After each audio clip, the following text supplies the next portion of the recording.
Oh, no, nothing's here. It's empty. Hi, guys. Let me just quickly... There it is. There we are. Welcome to another episode of Book Club. Where's my soundboard? That's also something I forgot to have ready on hand. There we go. Oh, cool. We can hear it too. Yeah, that's the beauty of Discord soundboard, and it's I have more control in Discord versus like a StreamYards and all that, so that's why I like using Discord. So shout out Discord, but you're still garbage. Anyways, welcome to another episode of Book Club. Today is it episode 6? I think it's episode 6. I've realized that if it's an odd number, it's music book club. If it's an even number, it's movie book club. So there you go. You did name it number 6, so I don't know if you got it right or not. But I got it wrong. I got it wrong last week. I also named that one 6 as we were live, and then I was like, oh wait, this is actually 5. So let me change that real quick. And yes, so even numbers, movies, odd numbers are music until I throw a special one in there. But I'll probably think just counted because you spawned one. I what? The Nick Cage one. So because you postponed one, you probably got thrown off. Maybe. That's why you miscounted. Yeah. Oh, I bet. Yep, that's it. That makes sense. How my brain works better than I do. Eddie Hoozle, today we're back on movies. We had a great movie one 2 weeks ago, was it? Nick Cage, which Neo here was, we tried to sneak him in, but scheduling conflicts. But we finally got Neo in, and I was like, Neo, you get to start us off with what movies? Fucking cats again. And he kind of, thanks to Neo, he kind of set the theme for today because he chose Upgrade, and I'm like, I guess let's go sci-fi then. And so that's how we got Sci-Fi Book Club today. What were you gonna say, Neo? I was like, what's the theme of this stream? I was asking you a couple questions, like, what's the theme? And you're like, just pick whatever. So I was like, okay. And I was debating between a couple different movies, and because my good friends over the Salty Nerd podcast, they just put out a video last week on Upgrade talking about it. I'm like, yeah, I'm gonna do Upgrade because I want to talk about it. I want more people to see it because I love this movie. Hell yeah! And not many people have seen it. It's a very underrated gem. Heck yeah! So Neo started us off with the first movie, so I'm like, let's go sci-fi. So he started us with Upgrade.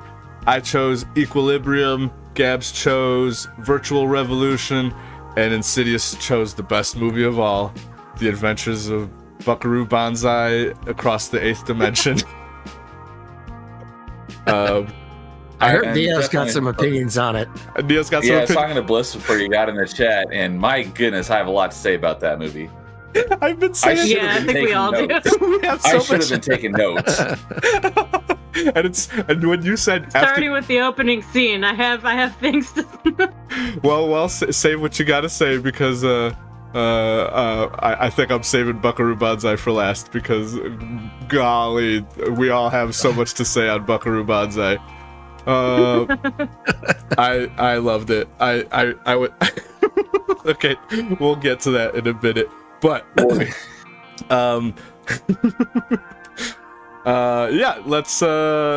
introduced the movies. Now let's introduce the people. We've already kind of introduced the people, but hello, Gabs. How are you? Hello.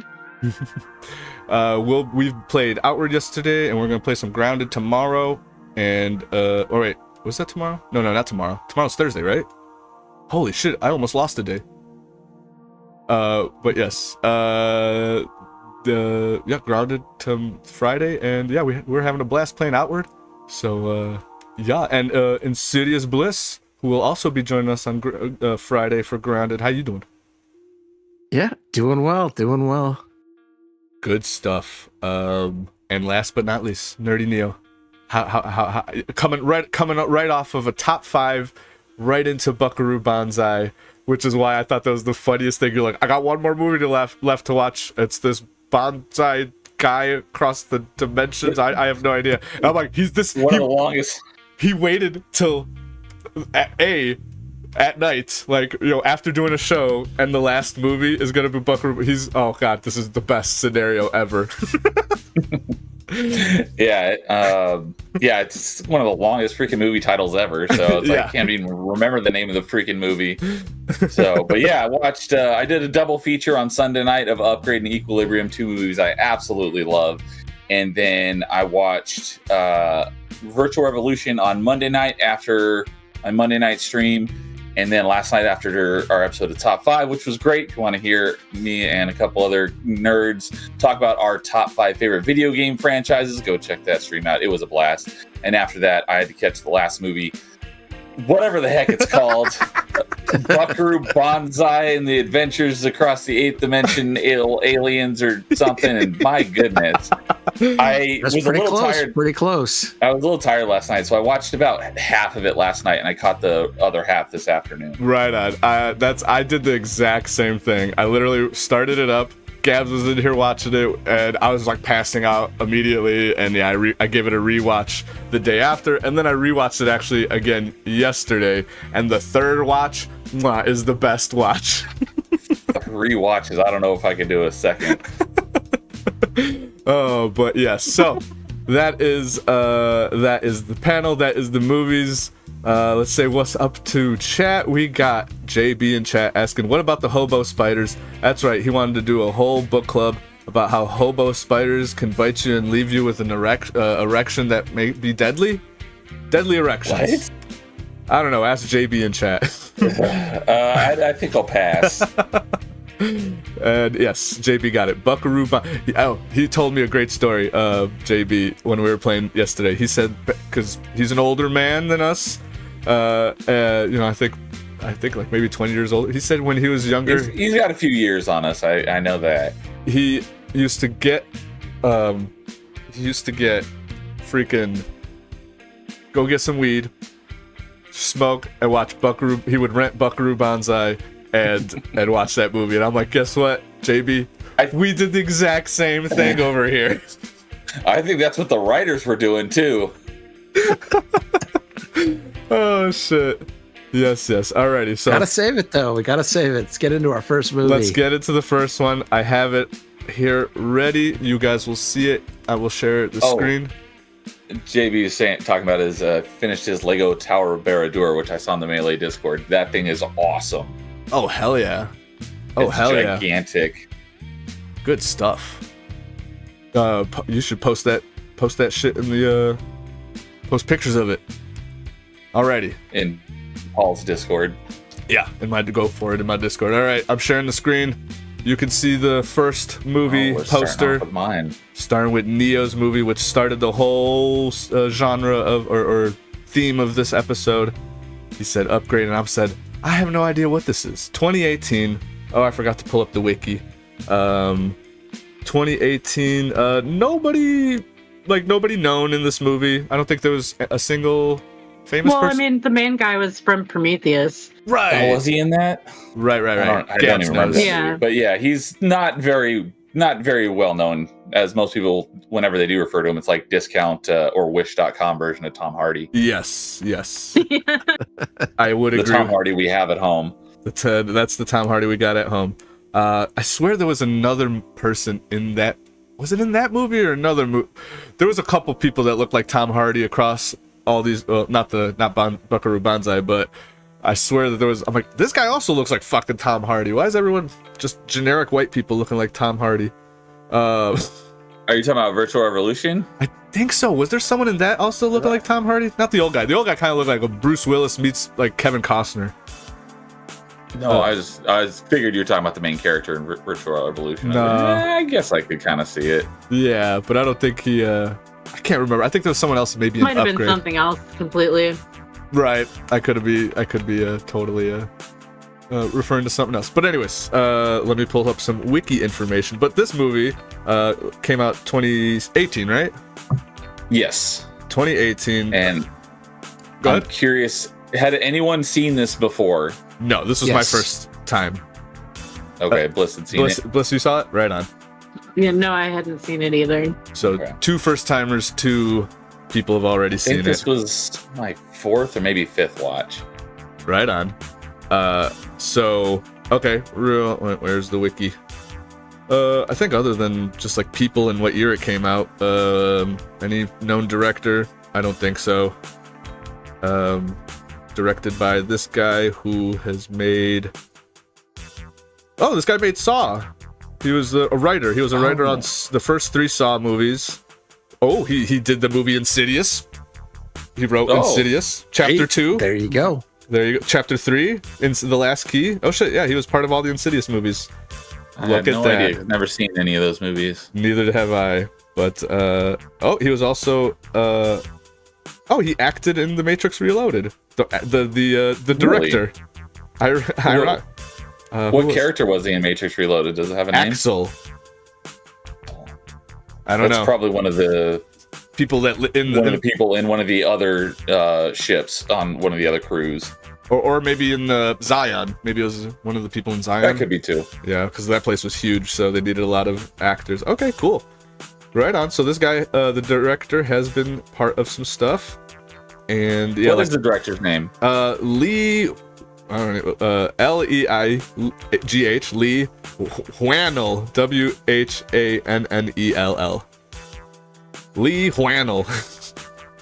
Okay, I've never heard of him before. Neither have I. But let's see. After premiering March 10th, 2018, South by Southwest, the film festival, and then it was released in June.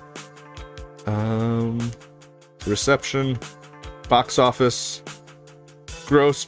It was projected to gross around $3 million. It ended up debuting slightly above the estimate with $4.6 million. Right on. Before box offices died, so it made money. Did it say what the budget was? It was I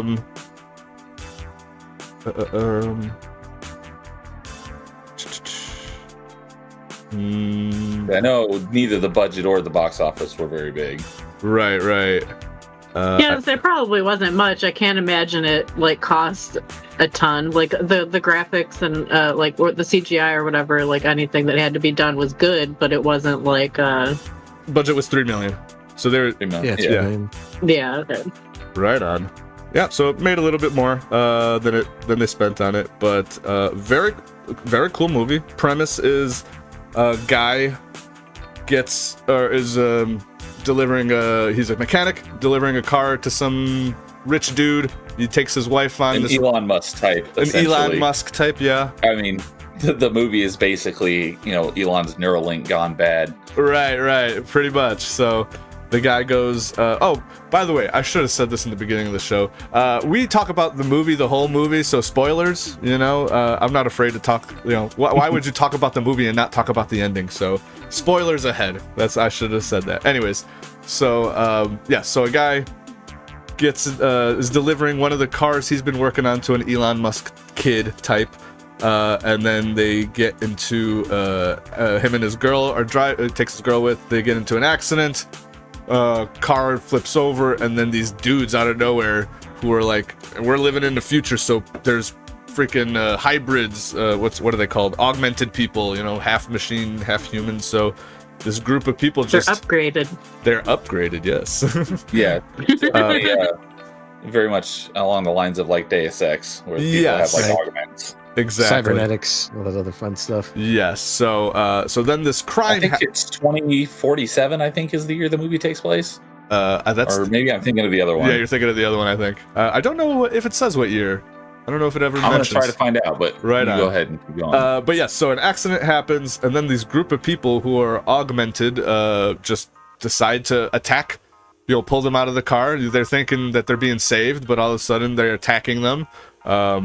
Kill the wife and leave the dude paralyzed, and that's where I was very 2046. 2046 was off by a year. So this happens, and then the virtual revolution happens the next year. One, I was gonna say it's exactly 1 year apart on these different movies that have nothing to do with each other. Yeah, but that's hilarious.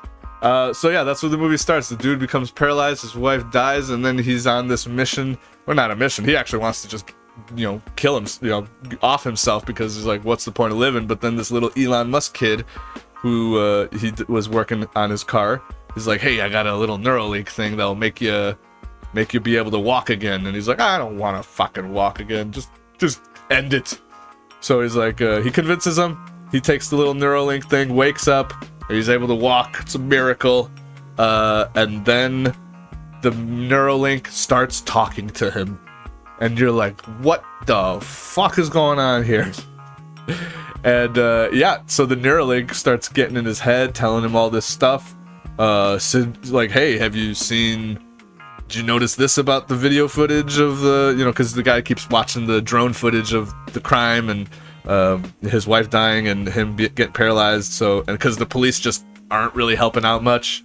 And wait, so you're just gonna recap the whole movie? No, I was just setting it up. Yeah, that's what we're getting. Just setting it up. Movie summaries by Paul. This is movie summaries by Paul. But yeah, so then the movie just continues with him trying to find who murdered his wife, and the AI Neuralink thing starts talking to him. And yeah, so I'll set up the movie. What do you guys have to say about that so far? And one of the things to point out is that this chip that he got was basically a secret project, and he's not allowed to tell anyone, so he still has to pretend to be a paraplegic or a quadriplegic. As he's still looking for the killers, yeah, he has to pretend he's quadriplegic. I do love those scenes where he's just like walking in, he's like getting a beer, he's like, hey man, could you hold that drink for me? And then, yeah, that was great. Then they take him to the back, like they're gonna kick his ass. The bartender and everyone in the bar is like hearing screams and like, oh god, they're really beating up that poor crippled guy. My mom always taught me not to mess with handicapped people. And then he comes wheeling back out. I love that scene. That is a great scene, yeah. But I love the camera work, when they do this, he's perfectly centered and everything else is moving around him. I thought that was quite cool aesthetically. Yeah, it's one of the things I love is that slight, cinematography flair. Especially like there's a scene where I don't remember if it was him or somebody who was fighting, like falls backwards and does a roll and the camera goes with him. So he's like... Yeah. The person's not essentially moving, but everything's moving around him, and it does that a couple times. And the cinematography is awesome and not something you typically see in action movies. And one of the other things that I love is in the first scene where he learns that STEM is the name of the AI in his head controlling his limbs, and basically. His brain tells STEM what to do, and then STEM does it. That's literally exactly what Elon's Neuralink is supposed to do. Yeah. But he finds out because he sneaks into, because he's trying to be a detective when he's not supposed to really, but the police aren't making any progress. So he's trying to find out, track these guys down, and STEM is helping him. And he breaks into this guy's house to try to find some evidence, and the guy comes back. And he's about to get killed, and STEM is like, would you like me to help? He's like, yeah. He's like, I need your permission to let me control your body. And he's like, permission granted. And then he goes into ninja mode and just wrecks the dude. Yeah. It's freaking awesome. And it's the actor, Logan Marshall Green is the actor's name, does a fantastic job of acting like he's really not in control of his own body. Yes. He's like beating the guy up, and he's like, oh god, this is terrible. I'm sorry about this, man. I'm sorry. He's like breaking bottles and plates over the dude's head. He's like, oh god, I'm sorry. I'm sorry.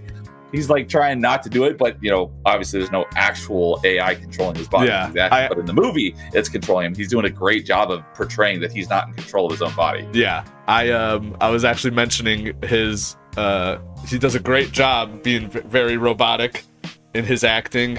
And I think that, and I also noticed because with the way we watched this movie, Gabs actually spoiled the movie for herself. Saw the ending because I was playing it in Discord, and then she's like, "Wait, I know the ending now, so let's see how this starts." I walked into the room and I saw the end, and I was like, "Oh well, damn! I guess gotta start it over." So I also kind of started just after I came in. When I watched the movie, I came in. I missed the beginning, so I only saw right when he's already just got the Neuralink in him, and the STEM in him. I'm calling it Neuralink. And then I watched back the very beginning after watching the rest of the movie, and I realized he like almost makes it a point, like he's very hunched over in the beginning when he's working on the car, and when he walks, he's like kind of hunched over, you know, whatever. And then as soon as he gets the Neuralink, he is like straight as a stiff as a board, very robotic. And even in like the very last scene where he's like just, you know, almost not in control anymore, I'm almost certain that was CGI'd, because it was like an uncanny valley. I'm like, I've seen breakdancers do like perfect robotic movement, but like at that very last scene when he's like really not in control, it was like, I'm like, that some of that had to be CGI because that was too good. But there are scenes where I'm like, I could tell he's, you know, just being very stiff and robotic, and I'm like, props to him, man. He really nailed that whole the whole body movement thing. So yeah, would you call him like a poor man's Tom Hardy? I would. Was that it? Yeah. Because it's funny because like I really consider this movie is like the Venom movie that we deserved and didn't get. Venom. Think about it. Yeah, like he's got like the symbiote with the chip and everything. Thought about that. This is like if anyone out there hasn't seen it, well, shame on you for listening to the ending. But like this is like the perfect Venom movie. Because my goodness, you got that evil like Insidious. After my own namesake. Yeah. Thing going on. I'm slowly taking over. Just without the symbiote suit. Yeah. Exactly. Yeah. So this to me was like the perfect Venom movie. That's actually quite hilarious. I've never seen Venom, so I guess, you know, I don't need to when I've seen this already. But yeah, so the rest of the story goes that STEM thing starts taking over. The guy who put it in him tries to shut it down, and then the STEM's like, hey, here's a hacker you could get to that could, you know, we could break away from, you know, whatever the main Elon Musk is trying to shut me down. If we go to this hacker, we can sever that connection and I can take over. And then they go there, they hack it. He doesn't say I can take over. He's just making, you know, STEM is just making it appear as then you won't be able to get shut down remotely. Right. But yeah, in that's reality, what I meant. Right, like you have to do this or you'll never walk again. Yeah, right. The ulterior motive behind STEM is that then no one can control him, and he doesn't need. Gray is the main character's name in the movie. Yeah. He doesn't need his permission to control his body anymore, and so, as Paul was saying earlier, when he's not in control of his own body because STEM took over his body, Gray is basically trapped in his own body because his body is moving without his permission. Yeah. So yeah, once the STEM realizes that Elon Musk is trying to shut him down, they go hack it, hack into the STEM so that they can sever that remote connection, and then STEM becomes an asshole. Starts taking over he doesn't need, because before the hacking he needs permission from Gray to do anything. After the hacking, the STEM no longer needs permission, and we're taking over now, and that's when shit goes south. What else happens after that? The spoilers, since we're kind of talking about the end right now, because that's basically the end of the movie, is when STEM gets control of his body, and Gray is trying to fight his own body because STEM is trying to kill the detective because the detective is onto him, and he's like fighting STEM over control of his own body. But then that's one of the things about this movie that is really different, is it does not have a happy ending like most movies do, and I still think it's a great ending. I actually, in a day where everything ends on a happy note, I love movies that end on a downer. It's so nice to me, just because it shatters the plot armor, because everyone assumes the good guy's gonna win, gonna have a happy ending. That's just how movies work. Plot armor. You know, this main character's not gonna die because plot armor. And also, like, not everything needs to be resolved necessarily. You know, like, you don't need to know what happens next. Like, you don't need to know, like, you know, like, yeah, like the AI doesn't need to be defeated and then it's over, and you know, like now it's free to do what it wants to do, and you don't know what it's going to do. You get to think about that, you know. Yeah. So, although I will say, like, it's a very common theme against some of these like kind of cyberpunk features, because I won't say which one, But there is another movie that has the same kind of ending where like the guy chooses at the end to live in like not the real life. Oh yeah, the other movie we have on this list. But don't say it just in case. For sure. But yeah, no, I thought that was hilarious. I'm like, hey, shit. We also there's a lot of similarities and connections between the three movies. Not Buckaroo, but that one stands alone. Yeah. But yeah, between the three movies, there was a lot of similarities. Just dystopian sci-fi futures, and that's another. I love that theme. It's kind of one of the reasons why Mirror's Edge is one of my favorite games. I love the theme of just a very white uniform. All the buildings are white. All the buildings look the same. People are all looking the same. Very dystopian future. People are set, happy being controlled and stuff. Like, I don't know, something about that story or theme just gets me hard. Yeah. But we do kind of have to spoil this movie because Gabs has issues with the plot twist. So, okay. But yeah, the last thing just about the ending is that the stem essentially gets Gray's mind to break, and so Stem takes over his body, but then traps his consciousness in his own dream world, basically like the Matrix. So he's trapped inside his own body, but he's not conscious of it. He thinks everything is fine and everything is back to normal, and it was all a bad dream. Matrix. While Stem actually took control of his body, and he's now, in control of a human body.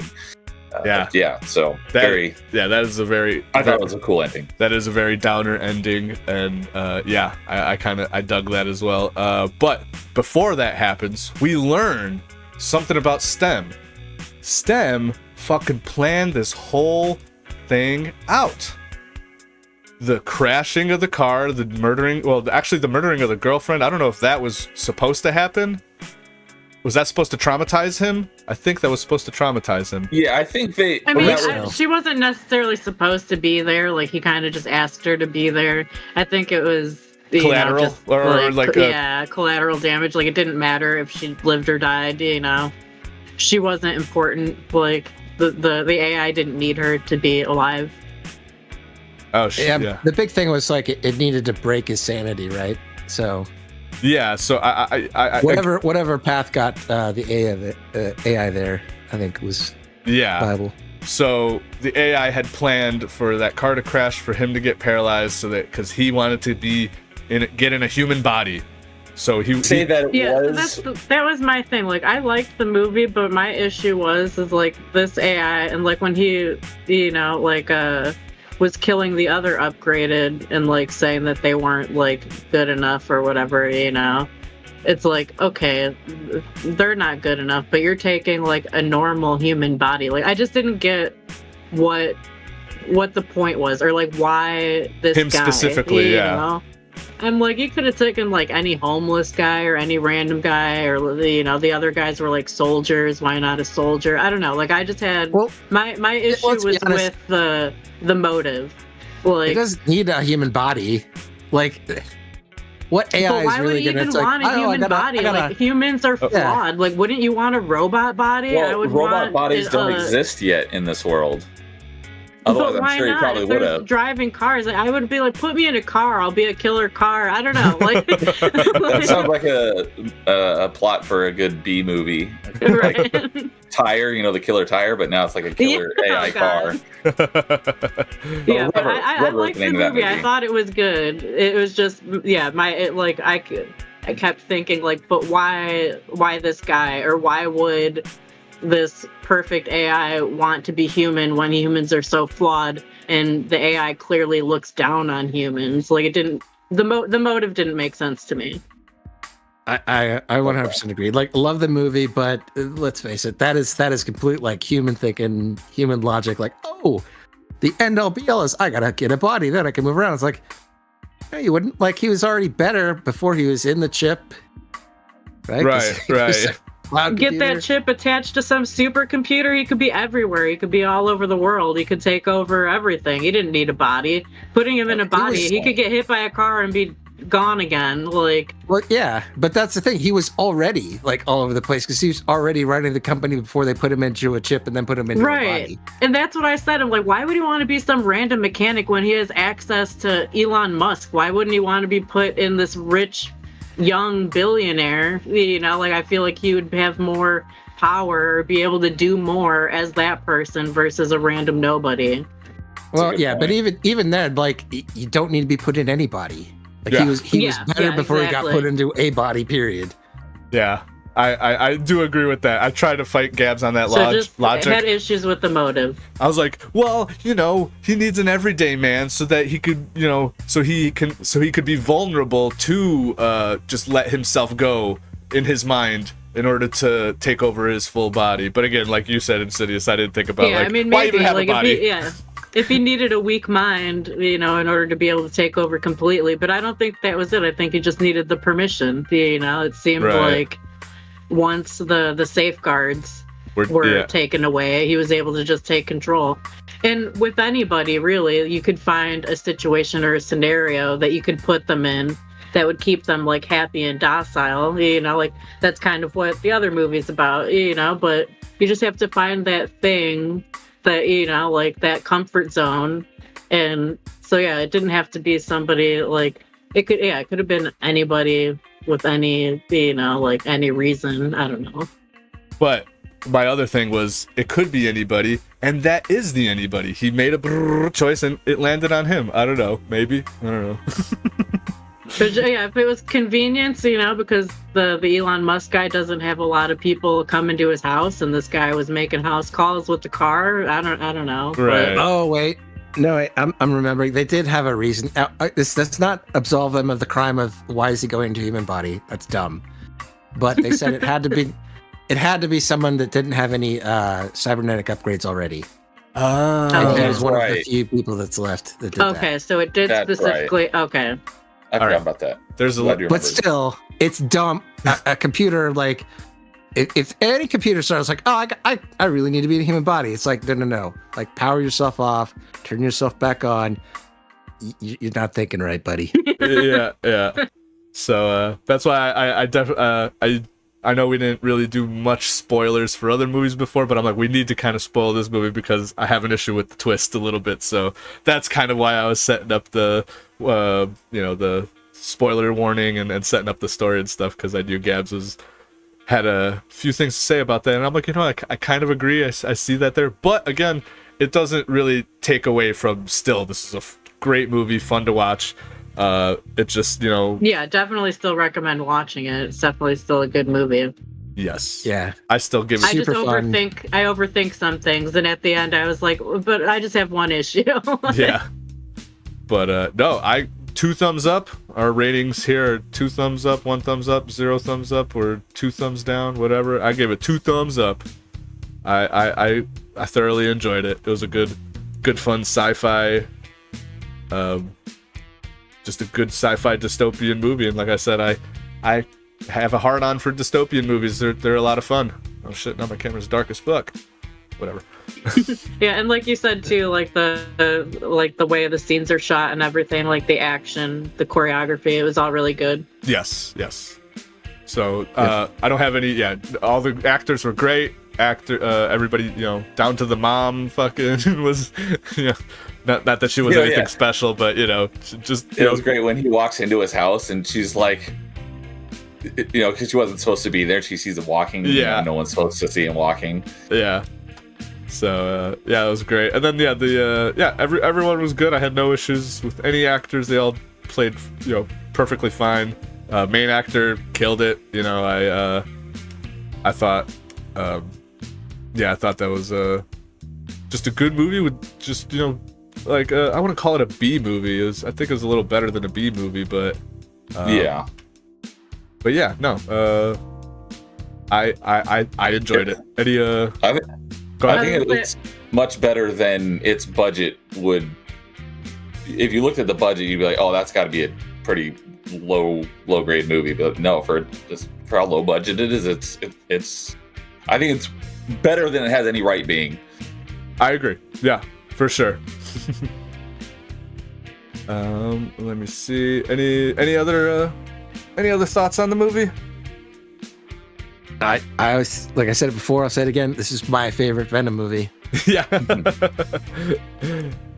Now that I just like to like just before like the whole like upgrade process and stuff happened, you know, the conversation that he was having with his wife about like people like him being pushed out by technology. Like I thought that was really interesting, and like that whole aspect. And then the cop too, I felt like the whole time like she was like dealing with like trying to be like, she's not yet obsolete, you still need detectives, like yeah, they have all these drones and everything, but like she was trying to prove like that she's still like a needed component to law enforcement, you know. Like I don't know, I just thought that those themes were interesting as well. For sure, yeah, the underlying themes there, yeah, a little deeper than you just on the surface, just a, you know, not just a normal action sci-fi movie, but yeah, like, you know, like most of these movies, there's like a theme that you're like, oh yeah, you know what, you think about it, and you know, makes you wonder what people think, what people say, and or how they would react in certain situations and stuff like that. And yeah. Any other last thoughts on this movie? Ratings, 2 thumbs up for everyone. What's the cat rating? Oh, what is this movie? Which cat does this remind me of? I don't know. That's a good question. Gabs, what cat is this movie? Like your actual cats, or just like a cat from, or like a cat from another movie? No, it's just a completely arbitrary thing that he does.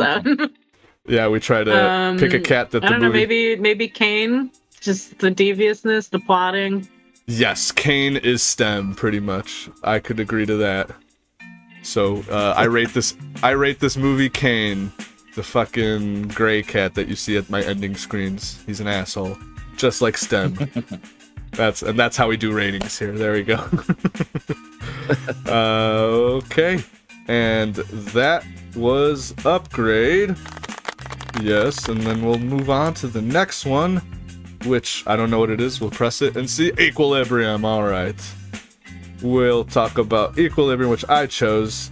Yeah, I just picked this one because, you know, I'm much like Neo. I'm a big fan of The Matrix. After watching this again, the only reason it's even compared to The Matrix is because it came out around the same time. These movies have nothing to do with each other. I don't know why it got referenced as The Matrix, because it's just an action sci-fi movie from the early 2000s. Just dystopian future, action it even sci-fi. said that on the DVD case. I could go grab it. It says, forget about The Matrix. I know, I literally, I almost downloaded that, it said it right.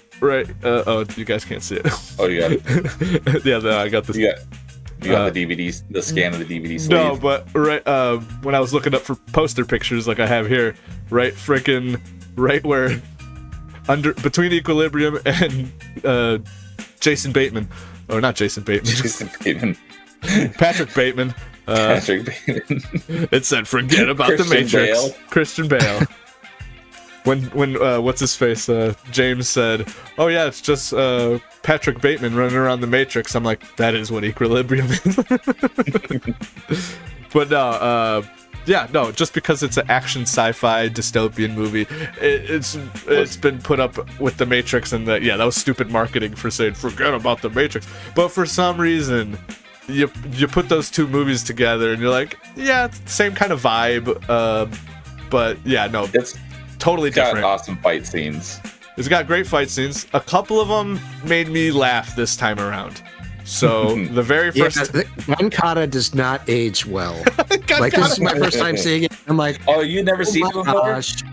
The noodle arms are awful. Oh god. Oh, you said this is your first time watching? Scenes? Mm-mm. You saw? Yeah, this is the first time I saw it. Okay. And my goodness. Yeah, the gun kana, whatever the fuck. Kata. It's gun fu. It is gun fu. Yeah, no. Yes, JB, he is a great actor. Yes, Christian Bale is a great actor. I do love the acting in this movie across the board. Everyone's acting is great. Sean Bean, Sean amazing Bean. as always. Dying as always. Also dead as always. Dead as always. Yep. But yeah, no. A lot of the action I still liked. I had nostalgia bait, and I'm like, all right, some of this is pretty still cool. But the two that I laughed out loud at was the first scene with the beginning where he breaks the door down, slides on it, and then you have that awkward just black silence for like 15 seconds. And like, where is he? Is he gone? And then you just see Christian Bale fucking shooting everyone and stuff. I was like, all right, that's kind of funny. That's like, I used to think that was badass. Now I'm laughing. Yeah. And then it definitely looks like it came out of a video game nowadays. Yeah, and then the other scene was another one where he's fighting a group of people in motorcycle helmets, and he starts using the butt of the gun to start beating on them, and it's just like okay, you're beating up 6 dudes with the butt of the gun in slow motion. It looked so fucking funny, and then he starts like breaking their helmets and blood squirting out and stuff like that. I'm like, all right, you could have just done that part real quick instead of the slow motion dramatic. I'm beating you with the butt of the gun. Yeah, I'm like, really? Or one of the end fights where they're just doing the noodle arms. And there is one very specific video game that this reminds me of. I don't know if any of you were angry video game nerd fans, but Drake of the 99 Dragons. It is also a gun kata movie, or gun kata video game. And it has just wavy arms, noodles, flailing all around. And like, that's all I could think of when I saw these fight scenes. So that may have spoiled it to me. So sorry if anyone really thinks it, but my goodness, I'll have to look into that game. I've never heard of it. Where they're like, just rubbing their arms against each other, like kind of like homoerotically. Yeah. My goodness, that's awful. I laughed at that ending scene too, where they're like trying to shoot each other point blank in the face, but they fucking keep go. Yeah, some of the action did not age well. It was very 2000s action. Matrix action still holds up to this day. I was gonna say Matrix holds up way better. Yeah. Yes. Yeah, but I loved this movie back in the day, and I still love the setting. Again, I'm a big fan of dystopian, so I still love the idea. Everything that wasn't action in this movie was fantastic. The storyline, a lot of the action was good too. I think it's just the gun kata specifically. Right. Like, it's a cool concept, but they didn't really execute it that well. Yeah. Exactly. Yeah. Oh, and like JB said in the chat as well, Matrix had better music too. It did. Music. I did notice watching this movie, I'm like, they are trying to use very like same kind of music that the Matrix, it even ends on like a Rage Against the Machine kind of sounding song to end the movie. I'm like, you guys are just trying to be the Matrix. Why are you trying to be the Matrix and then say forget about the Matrix? You all just lean into it that you're just trying to be the next Matrix. But no, I actually like the setting for this movie better than The Matrix. Like this dystopian world where everyone's taking joy pills. I kept thinking of joy pills from We Happy Few. We Happy Few. Yeah.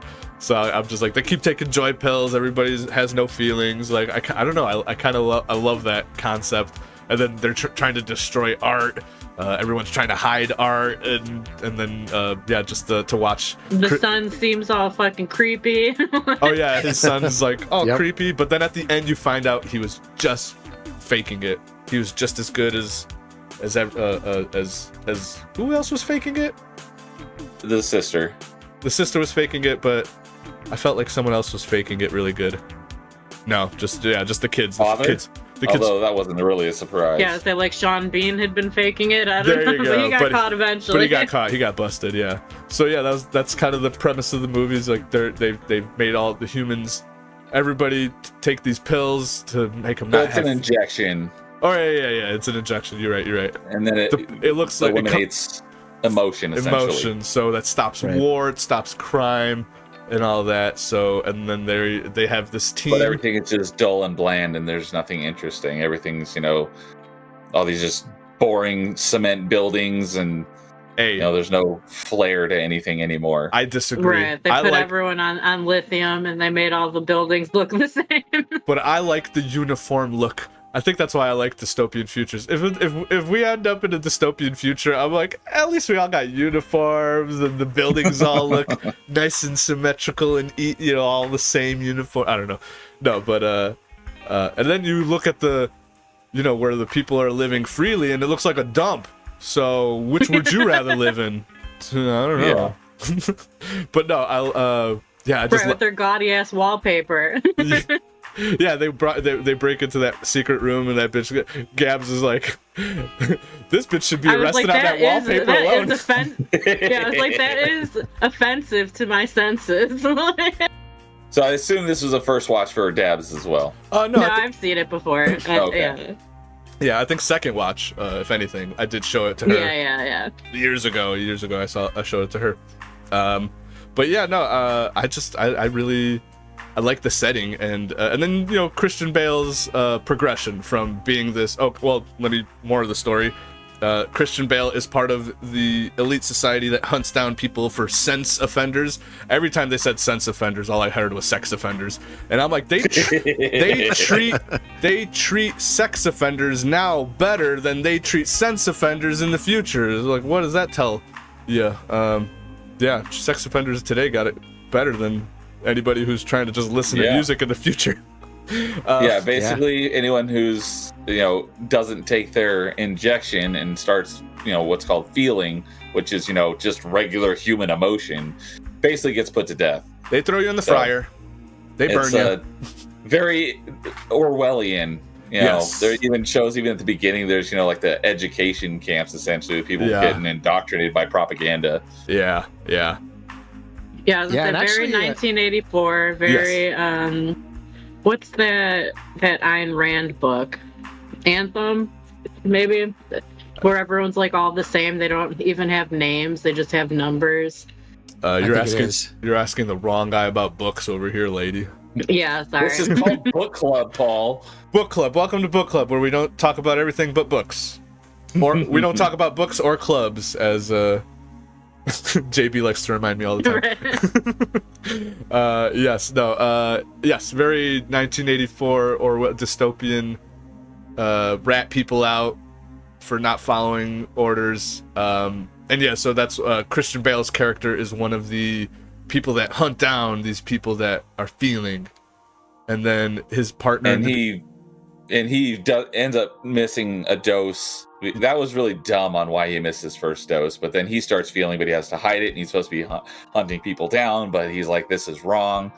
So he's conflicted. Yeah, and then he runs. And then when they had to kill all the animals, and he saved the puppy. I was just about to bring that up. That was rough to watch every time. I know. It's such a cute puppy. Yeah, I know. And Paul kind of talked about the feel of the movie, but I'd say also like it kind of gave me some Warhammer 40K, like the Inquisition part. Okay. Of this, and the guy's a cleric. Right, so they're clerics, and it's all like like religious. Yeah.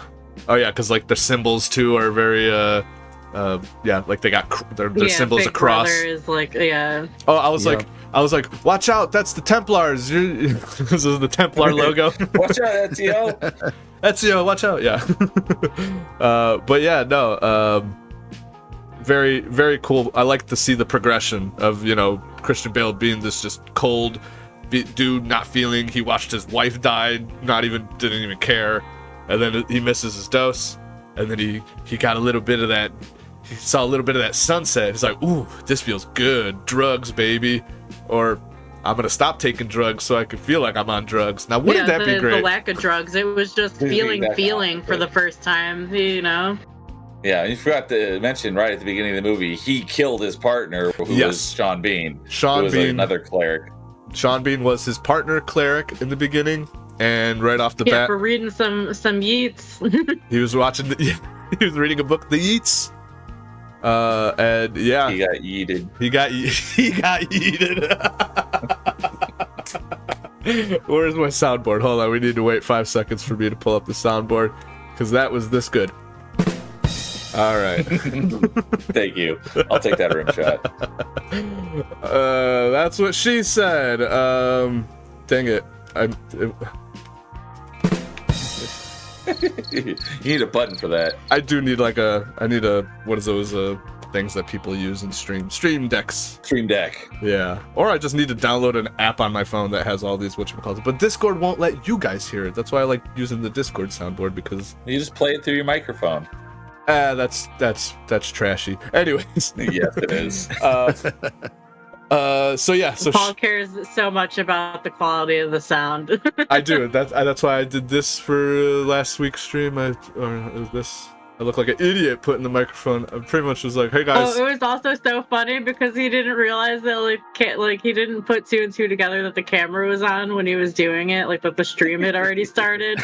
So he's muted and he's like putting like how's this look? with this on his face, and I'm telling him like it does not look good. And I'm like, you can see me and her back and He's forth. like, oh no, you can barely see it. Like, you can barely tell. Yeah, go watch back that the Company Boy stream, and right at the beginning I turned the cam on, but I'm muted, but you can see me and Gabs arguing about how dumb do I look doing this, because I wanted to put the mic closer to my mouth. Actually, the mic on this headphone sounds really good. Like before I had the setup, I did a Twitch stream, and I used to do that with this microphone, this headset, and this microphone, but the microphone died on this, and so that's why I try to just use some cheap ass, $5, $4 or $5 headphones from like the local grocery store that I'm like, it's still, because these used to be $10 headphones from the grocery store, but they're like the best headphones I've ever had like 10 years ago, so I keep buying Koss freaking around the ear headphones. These are fucking fantastic. They sound great. Anyways, so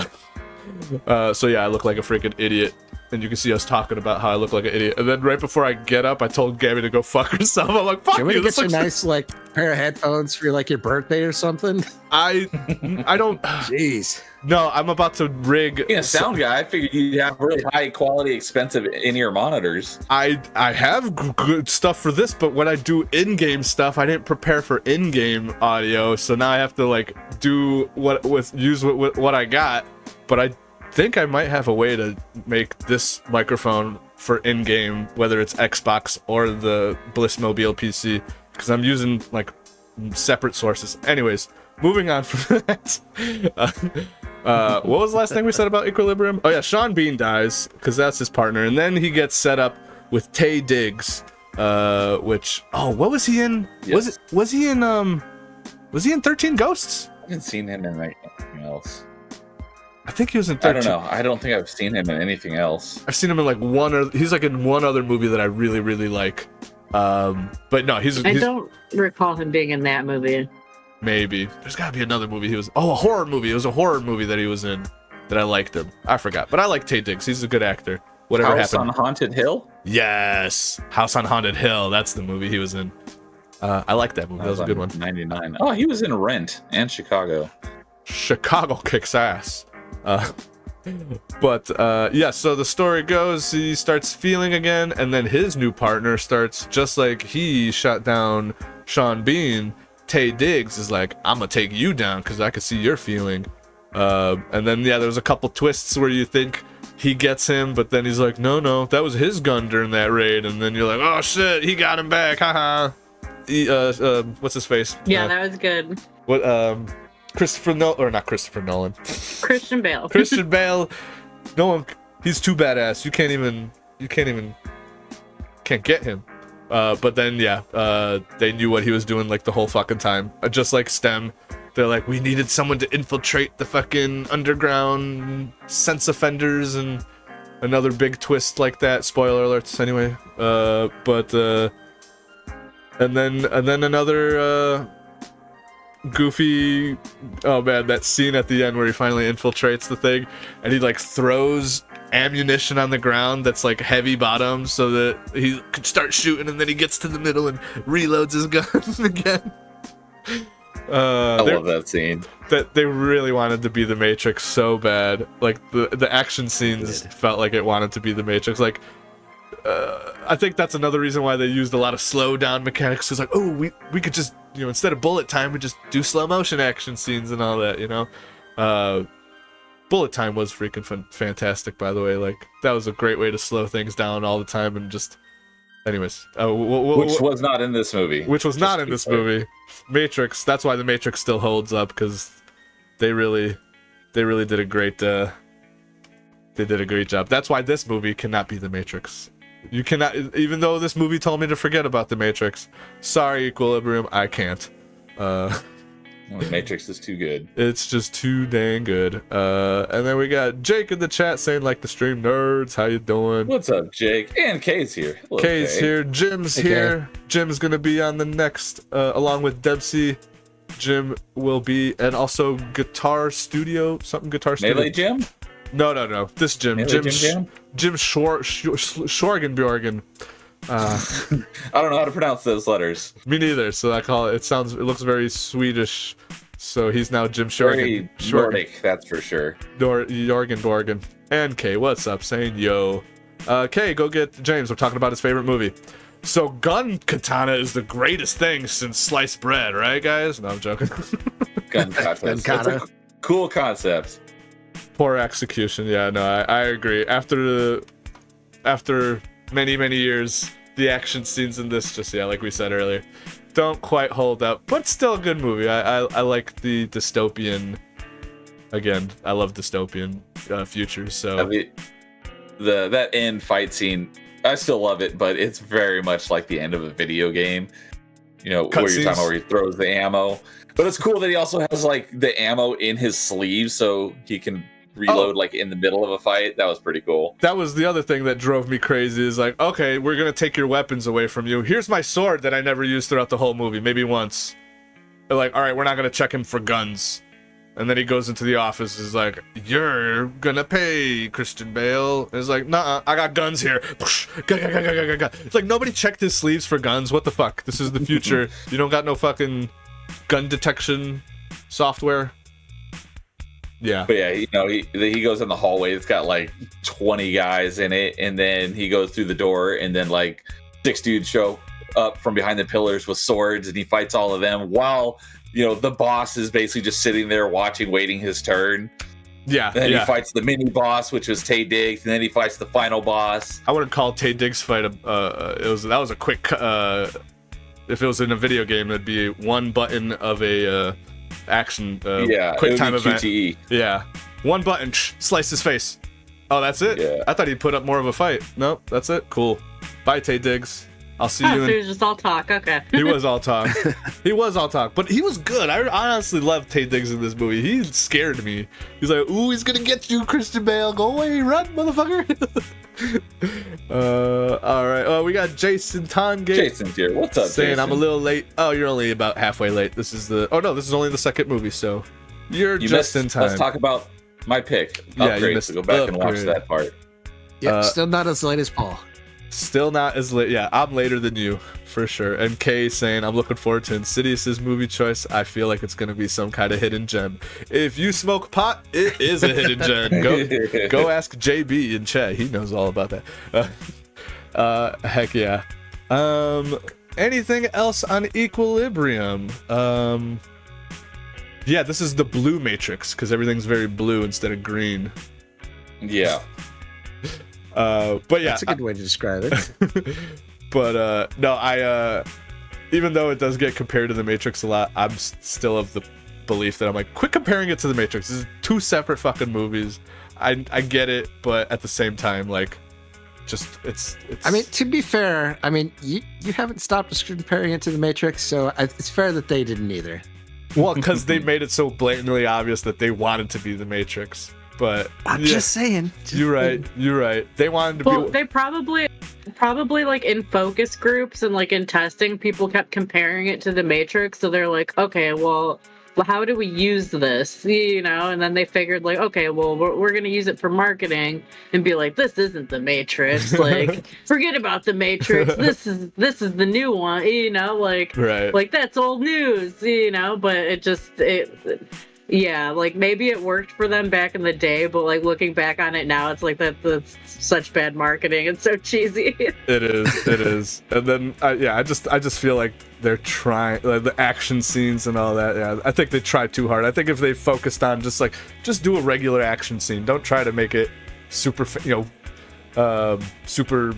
whatever it is, actiony and like over the top action. Like Gabs did make a good like argument, like because as that scene goes out of like how they are explaining the gun fu thing, she's like, well, yeah, you know, it does make sense, you know, to like for those guys to like get used to doing those fucking positions if it is a fucking you know, perfect kill. Yeah, I was like, to a degree it would make sense because, you know, like just like muscle memory, you know, like if it's something, movements that you make all the time, then in the heat of the moment when you actually need to like make those movements, you know, like it would be second nature to you if you're like practicing your form all the time. But it's still pretty silly. Like, I get it. It, you know, to a degree it makes sense, but yeah. It's still pretty... It's all based on statistics, so it has to be right? Yeah, yes. And Amin Ra in the chat saying hello. What's up, Amin Ra? You're not saying it right. It's pronounced moo.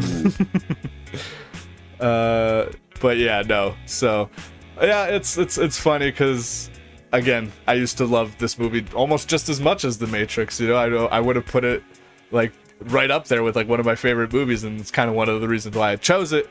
And then, you know, watching it back now, I'm like, it dropped down a little bit. It's not as amazing as I used to think. But again, you know, you grow, you learn, and you realize what movies are masterpieces and what are, you know, AA, B. Nah, I wouldn't call it B. AA to A movie. But I still give it. I give it a 1 thumbs up. I'd say it's still a great movie. It they you know made attempts to do something different with like the you know the combat, and you know like they took a risk. Maybe it necessarily didn't necessarily pay off the way they thought it was going to, you know, but they tried something. I think this movie is better without the combat stuff. Yeah, but it was just. Watching back, I agree on that. Holy shit, the budget for this movie was $20 million. Sorry, let's see how much it made. And what was the box office? Yeah. Well, I was saying it was all those Hugo Boss uniforms. Did you not see what they were wearing? It was like top Nazi chic. Like. Motorcycle helmets and black leather trench coats. It said, Jesus, what did I say, 30 million? 20. 20 million. It only made 5.3 million grossing. It lost mad money. I mean, I did not even know this movie came out, to be honest. 2002. So that was the year. I didn't know about it until someone in college was like, have you seen because they knew how much of a big fan I was of The Matrix. Like, have you seen Equilibrium? I'm like, no, what's that? So they watched it. I'm like, that movie is freaking awesome. Not better than The Matrix. It's so awesome. But yeah, over years it hasn't really aged that well. So I still love the movie, but it's not as in high regard as it once was. Yes. Yeah, I hadn't heard of it either until Paul was like, oh, yeah, it's Equilibrium. I love this movie. Let's watch it. And I was like, okay. Yes. Yeah, hindsight. It's 2020. Man, this used to be like one of my favorites, but this last watch, because even before this last watch, I was like, oh yeah, this is still fucking like one of my top movies, and then watching it again, I'm like, you know, it's not as great as Buckaroo Banzai. I don't know. Blasphemy. Alrighty, any last thoughts on Equilibrium? Chat, any last thoughts? Let's see here. Because, Equilibrium was 2002. Batman Begins was 2005, so a couple years away. I'm trying to where it was. Oh. How much? Between Batman Begins and Equilibrium? Yeah, 3 years. Another one that Christian Bale was in that year was Reign of Fire, which I know people like that movie. I love that movie. Never seen it. Okay. It was Christian Bale and Matthew McConaughey, and there's dragons. Oh!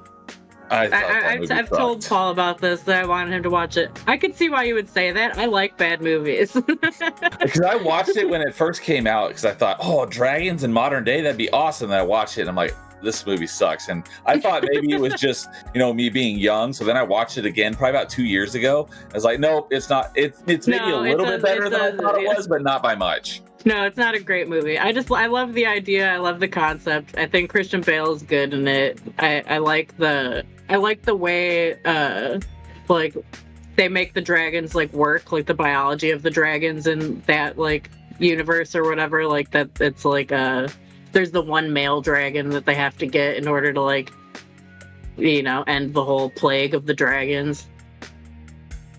But yeah, the one thing I was going to say is, you know, because in Equilibrium, Christian Bale is pretty buff. I don't think he was as ripped as he was for Batman. No. But what I wanted to see was when this other movie came out, and I was like, I'm pretty sure it came out between Equilibrium and Batman Begins. And that was The Machinist. Oh. And yeah, when he was super skinny. Yeah. He's literally 90 pounds in that movie. He lost so much weight, and then he packed it back on like a year later for Batman and becomes the most ripped he's ever been. He's a crazy actor. And then, you know, he gained a bunch of weight not that long ago to play Dick Cheney in a movie. Yeah. So he's been all over he's been, you know, super skinny for roles, super fat, super buff. You gotta hand to him. He's a crazy good actor. Yeah. For this movie, very he ate dedicated. Yeah. I heard that he ate like 20 pounds of spaghetti. For this movie? Gotta get those noodle arms. Yeah, gotta noodle those arms up. Touche. Oh wait, hold on. Yeah, The Machinist came out in 2004, so it was his next movie after Equilibrium. This was for Insidious. I'm late with it. just like being Polish, I'm late with the drums. Yeah, Christian Bale is fucking awesome. He does. Anytime I see him, you know, anytime I know he's in a movie. I actually haven't seen. I didn't know about American Psycho until like freaking. It's another one that I know people love, but you've never seen American? That's probably why I like Reign of Fire, because I'm like, there's not a Christian Bale movie that's bad. You can't say it's bad. I hated American Psycho. I don't know why people like it. Oh my god, you're an asshole. I love Christian Bale though.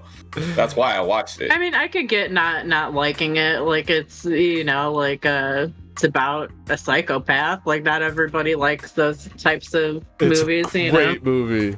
Oh my god, Patrick Bateman just walking down the hallway is one of my favorite. Just with his headphones. Oh man, him explaining music. Oh, that's me right before I murder someone. They really hit. They really. They were at the top of their game during this album. I fucking love American Psycho. An Escaping Ordinary. How you doing? Welcome to the show. Over recognizer from Tomby's chat, and heck yeah, shout out Tomby. Alrighty, I think that is it for Equilibrium. Let's get on with our next movie, which is Gabs' choice. Virtual Revolution, which I watched this was my first time watching it as well. A lot of similarities to the other two movies we just previously talked about, and I really like this movie. I was gonna say Gabs keeps choosing between this one and the last Nick Cage one. She keeps choosing these indie movies that have all these you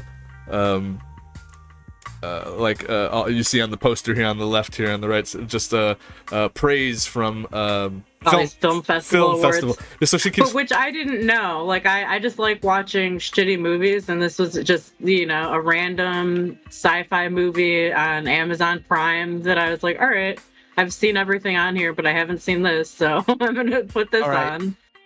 But you guys know what the deal is with those awards are, right? Though it's just to make it sound good. Yeah, like you pay for those. So like what a lot of these companies are, because actually like, look, this is like, okay, what is going on with this? So like a lot of these festivals are barely festivals, if that, but they're mostly there to circle jerk. They get artists. I was just circle jerk pay. They pay to not even that. You basically pay to get an award, is what it is, and that's why they litter these things. So it's like, okay, how many of these did I have to buy to get there? Now, a couple of these are real. but most of them are like, you gotta tell, because the entry fee is like over $100 and you automatically win an award. It's that kind of thing. So hilarious. all of that stuff's fake bullshit. Don't put any stock into Right. see those type of things. Right on. Well, they put it in such small font so you can't actually read it. Well, regardless, she keeps. Right, or I was just gonna say the or look at the name of the award too. It's like, what the hell is that? Let's zoom in on this. Hold on. Let's see if I can get out of it. That's all fake. Let's get. Here's the zoom in on the guy, and we have. Zoom and enhance. Oh, I can't enhance. Best art something. I don't know. Yeah, it's too blurry. But no, yeah, I get that. My point was just that Gabs keeps choosing these indie movies that like because Buffalo. Spoilers. No, this is not that movie. Well, that's not a spoiler. We know we're covering that. No, I know. I know. But no, yeah, the joke was that she just keeps choosing these indie movies with the, because the last one, Butcher's Crossing, was also more of like a indie kind of film. But I personally like these like little indie movies, ignoring those dumb acolytes or fake awards or something like that. Accolades. Accolades, yeah. The acolytes. I was trying to talk about the new show. Was that The new Uh-huh. Disney disaster? Females can now have babies with each other, guys. Didn't you know? Yeah, I was gonna say they proved that in X-Men, remember? Yeah, because whatchamacallit got born out of a butthole, right? Nightcrawler? Nightcrawler now got born out of a butthole. They ruined Nightcrawler. He was my favorite.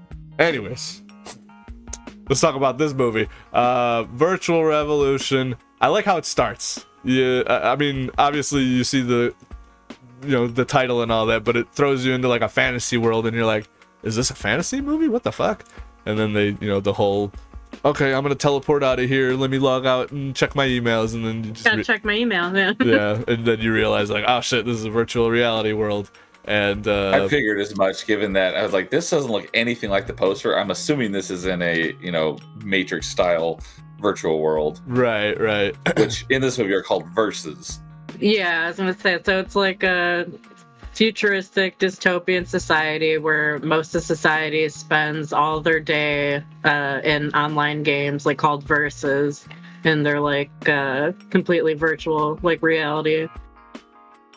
Yeah, this movie it felt like it took really heavy influence from a ton of different sources. Yes. Yeah, like Fifth Matrix, Element, Ready Matrix. Player One, Yeah. Fifth Element. Yeah. Blade Runner was probably the biggest one. Blade because That's what I Runner. was gonna say, Blade Runner. Absolutely. Yes. Absolutely. Totally gave me Blade Runner vibes. But even he's a dude hunting down, instead of hunting down fake robots, he's just a private eye kind of dude. Hunting. Well, he's hunting the necromancers, like the terrorists that are, killing people in game, which is killing them in real life. Yes. Because they want to shut down the verses and force people to return to reality. Yes, because like it said, 75% of people now just live in VR. They never get out. Like they say, like the way they have it set up is like the government pays everyone universal income, and it's like cheaper for the government to just pay people universal income, So they can and get then an to spend apartment. all of their time online, versus having to pay them for like actual actual services, Yeah. Those people are called the connected. The connected, yes. I just really like the whole concept of the movie. I like, like the ideas and the themes that it's trying to make you think about. Again, like I think that like the whole, like I said, just everybody wanting to be on universal income. Like that's something that people you hear talk about now that they want all the time. And like people, I think, in this day and age, they really want like a life of leisure, and like, so again, like in the movie, they want to free all these people, but do the people want to be free? Do people want to actually like have to work hard, or do they want to just spend all day in a fantasy world? And like reality's not that great sometimes. Yeah. And he even Like he And like I hate that at the end that he chooses that, that he chooses, like to become connected and to live the rest of his life in virtual reality. But like you said, he doesn't have anything left in the real world. So what, like, why would he stay there? Right, yeah. So I forgot what the even main character's name.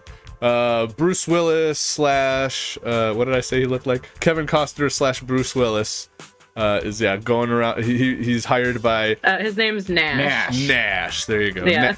He gets hired by one of the mega corporations that run the VRs. There's like 3 or 4 mega corporations running everything. Gets hired by one of them to see, go into the VR world and find out, or just find out who is hacking, like you said, Gabs. What were they called again? The Connected? No, the Necromancers? The Necromancers, yes. Oh yeah. So he's trying to hunt down Necromancers. these Necromancers. Were a terrorist group that was killing people in the verses with like a computer virus. Yes. So he's going to hunt them down. Yes. And just like you said, very Blade Runner-esque movie where there's just not too many action scenes. I think that the action scenes in this were better than Equilibrium. 2 old guys just like wrestling, still better. Well, the real action scenes are inside the video game Oh world. yeah, the good ones are in there. But I'm just referencing the 2 old guys just wrestling each other. I'm like that was pretty close to Equilibrium. Okay, I'm joking. Yeah, I didn't get why why did he attack him and then why did he just leave him?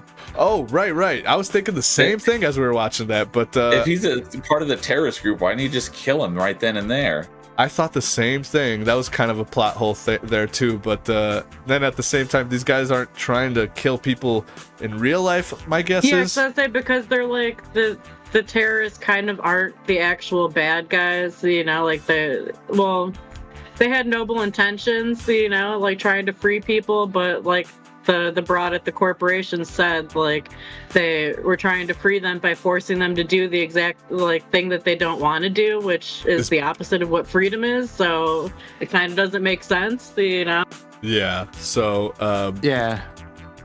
So go ahead. I was gonna say, because what I really like about this movie is there really isn't any bad guys. It's like there's just a bunch of different factions, and they each have their motives, right? Yeah. Right. Like the terrorists have what they think is right, and that's what they're going for. The corporations, being corporations, they're out there like just trying to make money, as much money as they can. And even the police, right? The police are out there. They're not necessarily even the good guys. They're just doing their things, investigating the crimes. And that's what I think I really like about this movie was like, there's no set, clear, good people. They kind of set it up that way at times. Yeah. But then as you can kind of see that there's more like motives behind what they're doing. Right. Because you think the necromancers. Yeah, you think the necromancers are the bad guys, and then you get into a room with them, and they're like, "Oh shit, we're just trying to free the people from being slaves to the virtual world." And then he's like, "Oh shit, I can get behind that." And then, he starts working against the corporation that hired him. Starts going, working with the underground necromancer people later, and then they pretty much were about to do it. They were about to shut down the virtual world, and then freaking everyone got the word out, or the corporations put the word out into the games, the people that were playing that, like, oh shit. Well, because the terrorists made one big mistake. If you paid attention, they said that the gamers were, they said something about the gamers, like gamers being like complacent, or I forget what word they used, but like something to the effect of like, like that. They weren't like too worried about them. Like they were nice and docile and like, like not a threat. But if anything, this movie if this movie teaches you anything, it's not to underestimate gamers. You become between them and their gaming, and there will be an uprising. Yeah, so that was the revolution, is not unplugging these people, but these people who are plugged in, finding out that people are about to try to unplug them, fucking rush the necromancers fucking hideout, murder them all. The gamers won. The gamers said, fuck you, we want to be docile, we want to live in this virtual reality world. Who are you to take that fucking away from me? and people just having their, the necromancers And had. that scene was pretty crazy too. They just burst in there and they're just like beating these people with like shovels and just like whatever they found on their way on their way over there. Yeah. I was under the impression that I was watching that part. I finished the movie pretty late, so I think I might have nodded off for about 30 seconds right around that part. So I may have missed it, but I was under the impression that Nash gave them up, and he's the one who put out the information of where they were located. He put out the information I don't think so. No, he bugged the corporation. He was working for the necromancers for a minute. He was playing both sides. Right. He planted the virus. And he was planting the virus in the corporation's office, and then and then they got wind of it. They found the bug and said, "Hey, there's this They didn't find Nash out though. They didn't they suspected him. So it was the corporation that gave out their location? Yeah, Yes. The corporation. I thought it was Nash that did that. No, the corporation put out across all their games a big big fucking notice saying, "Hey Because guys," they didn't want it to happen. Exactly. That makes sense. Yeah, Right. exactly. So they put out saying, "Hey gamers, you're about to lose And your it game." was a way for them to keep their hands clean too. Like if a mob does it, like they're not really at fault. Essentially, stochastic terrorism is what the term is. Right. But yeah, that whole scene when they go and rush him and like kill them all at the end, I was like, these people live in a machine. They'd all be fat and obese, and they would not be able to run. Right, or their muscles would all be atrophied. Atrophied, Like yeah. they'd barely be able to walk. Just like in the Matrix, when they come out of the pods, they've never used their muscles before, so they need to work on them. Well, so if there's they no were, way. maybe these were a bunch of hybrids, because That there's the could be. hybrids that spend time online and off, and then there's the connected that are like full time, like connected. But let's be real, yeah. it was the connected that lost their shit and were like, "We're fucking taking. You can't take this down." Yeah, I know, but I'm saying I'm reasoning away why they could walk. Yeah. And I'm saying that's because these weren't full connected. They might have been hybrids. Yeah, that would make sense. But yeah, that was, super heavy influence from the Matrix with, people basically living in a virtual world, except in this one, it was voluntary and not, forced upon them and without their knowledge. Yes. But that was one thing that they touched on in the Matrix, and that's why, Cypher wanted to go back in the Matrix, is because they wanted to forget the real world, and it's like, that's the same thing that's going on here. Because ignorance is bliss. That's what he says. And reality sucks. Yeah. And reality is insidious. Yeah. But anyways. And also too, I was just gonna say, I wanted to mention, I don't know if anybody else here watches Adventure Time or if there's any Adventure Time fans in the chat, but later in the seasons of Adventure Time, there's also an episode similar to this where they go to an island where they're like last humans are, and on one of these islands all the humans live in these pods and they're all like hooked up to these virtual reality games the whole time. I think I remember that, because I know I've seen a lot of Adventure Time, but not the end parts. Right. Yeah, it's like not the last season, but the season before the last season, I think. And like Jake and Finn unplug like the the whole virtual reality thing, because BMO's in there and BMO doesn't want to leave and come back with them. But everyone gets mad and all these people are like crawling on the ground like towards them, like trying to attack them because they're like mad that they shut it off, and they realize that they're like, oh well, we kind of fucked up, like we didn't have the right to turn this off on them, so they fixed it for them. But similar, very similar. Yeah. And it makes you think, like, what would people want? Would they, if given or shattered their reality and said, "Hey, you've been a battery this whole time. Do you want to stay in the Matrix or do you want to get out?" And I honestly think people would stay in the Matrix voluntarily. That was one of the other things I was going to mention when we were talking about the Matrix, is when Morpheus is, right before they unplug him, or maybe it was right after they unplugged him. He's telling him about the Matrix and the previous versions, and people have become so hopelessly dependent on the system that they'll even fight to protect it. And that's exactly what the people were doing here at the end of the movie. Exactly.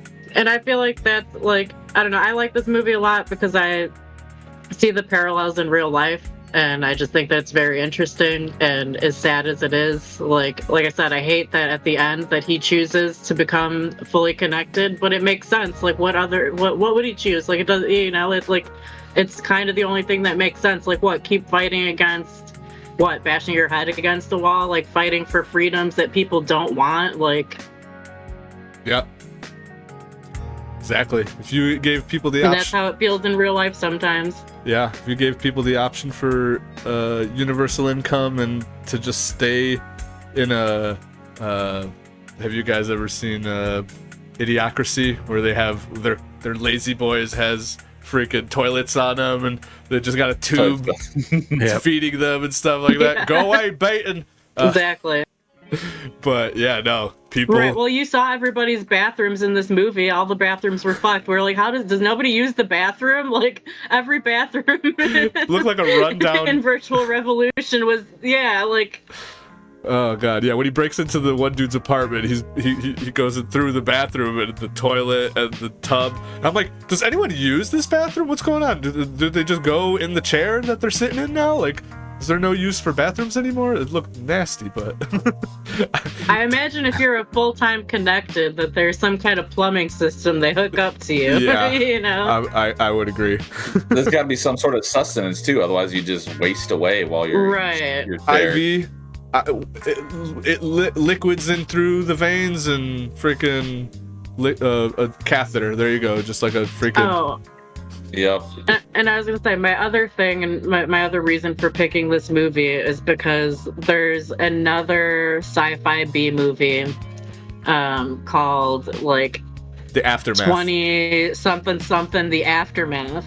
Has nothing to do with this movie, in no way connected, but if you watch one and then watch the other, like it kind of does make sense, like as if the one was a sequel for the other one.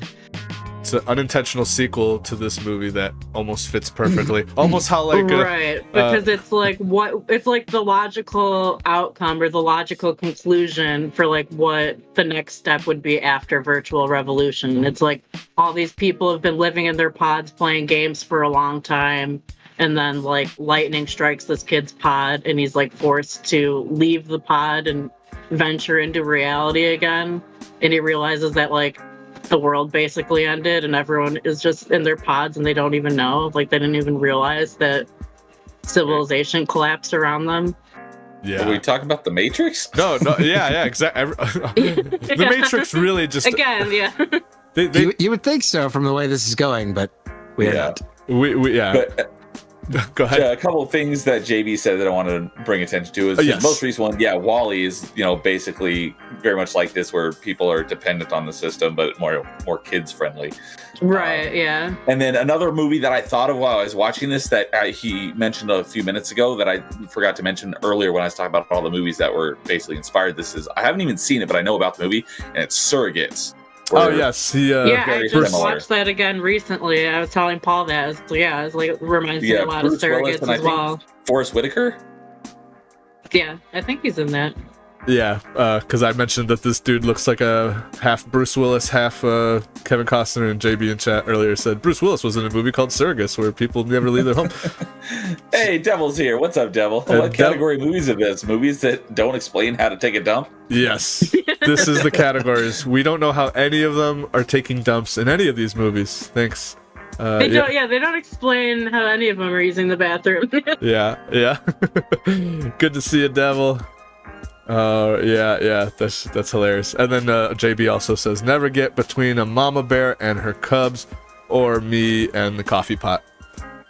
Or gamers and their virtual machines, because they'll get you. They'll hunt you down. Well, I mean, shit. I guess if VR looked that good, if it was that good, that immersive, and you had enough money to pay for all the extras so that it felt real. It paid for all the microtransactions. Yeah, because like he said, at the end he's like, oh, and I have enough money now to pay for upgrades. all the stuff that makes it sensory upgrades.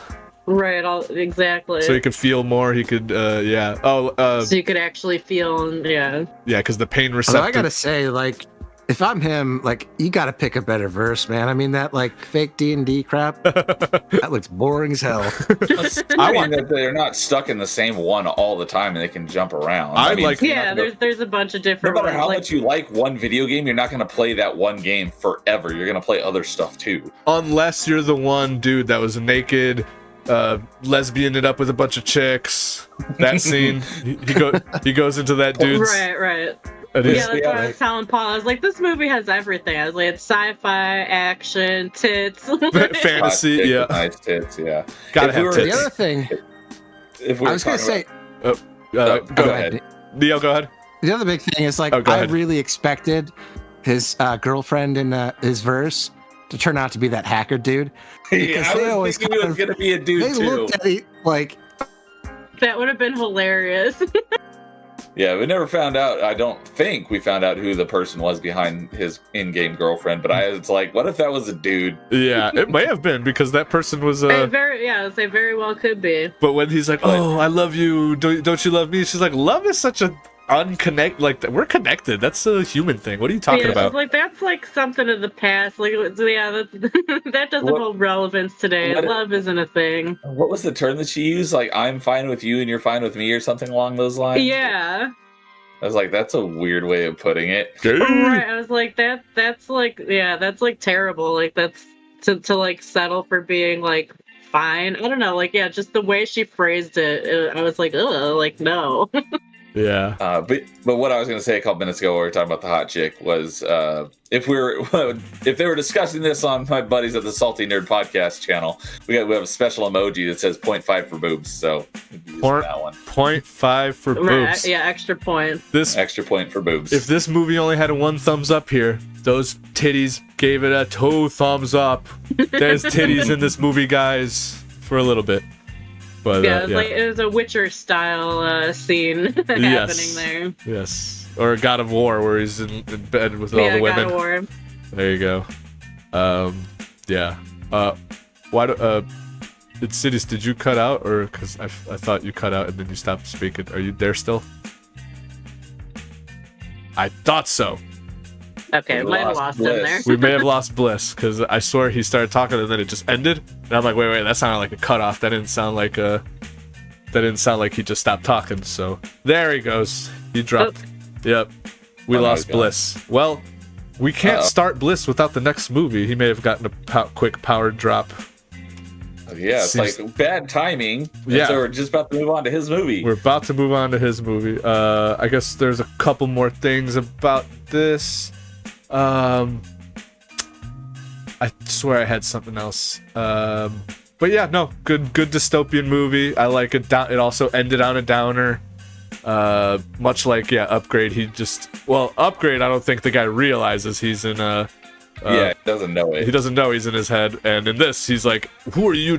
And I like. He knows that he's trying to justify it. He's coping at the end. He's coping. Like, oh well, when you watch a familiar TV show, it releases the same endorphins, chemicals as it does, when you see good friends. And who's to say that that's not real? And who's to tell me what's real and what's not? It's not real. You're coping. Yeah, he's totally coping at the end. Yeah. Yeah, just go talk to Cypher from the Matrix. And he'll get you out there. Yeah, exactly. But which, like I said, I don't 100% fault him for choosing that when you like don't really have a lot else, but don't cope by being like it's real. It's not like. Yeah. But just another. I enjoy the downer endings. It just. It makes me feel good because, you went around the plot armor. Good for you. Well, because it's just more realistic. Like in movies, that it likes to be, the good guy wins and, all conflicts are resolved and, it's a happy ending. But that's not necessarily real life. And I get it that a lot of people don't you're not necessarily watching a movie because you want real life. Like you kind of want that escapism, that fantasy sometimes. But occasionally, it's nice to have a little bit of realism too. I agree. I can't remember who I was. Oh, I remember who I was arguing with. The whole freaking Attack on Titan ending with everyone else. I was arguing with everyone about that, especially Dermy. Dermy Wormy hates the ending to Attack on Titan, thinks it's such a downer. And I'm like, yeah, life is a series of downers, brah. But how is it a downer? I mean, humanity survives. There, he's back. He lost power. Yep, sorry. Welcome back. Welcome back. He survived. You're just in We're time. waiting for you to start on Buckaroo. We're waiting for you to come back so we can talk about your movie. Yes, because that is Cool. That is the what do you call the band? That ended up being Paul's favorite. Headliner. This is the headliner right here. Yeah, no, it ended up being my favorite. Just because I have so much What to say. is his band's name? What is it? It's the same as the team. It's the fucking Cavaliers. Oh, so it's Buckaroo Banzai and the Hong Kong Cavaliers? Yes. But we'll get to that in a second. Any last thoughts on Virtual Revolution before we move on? Nope. Insidious, were you okay. saying something?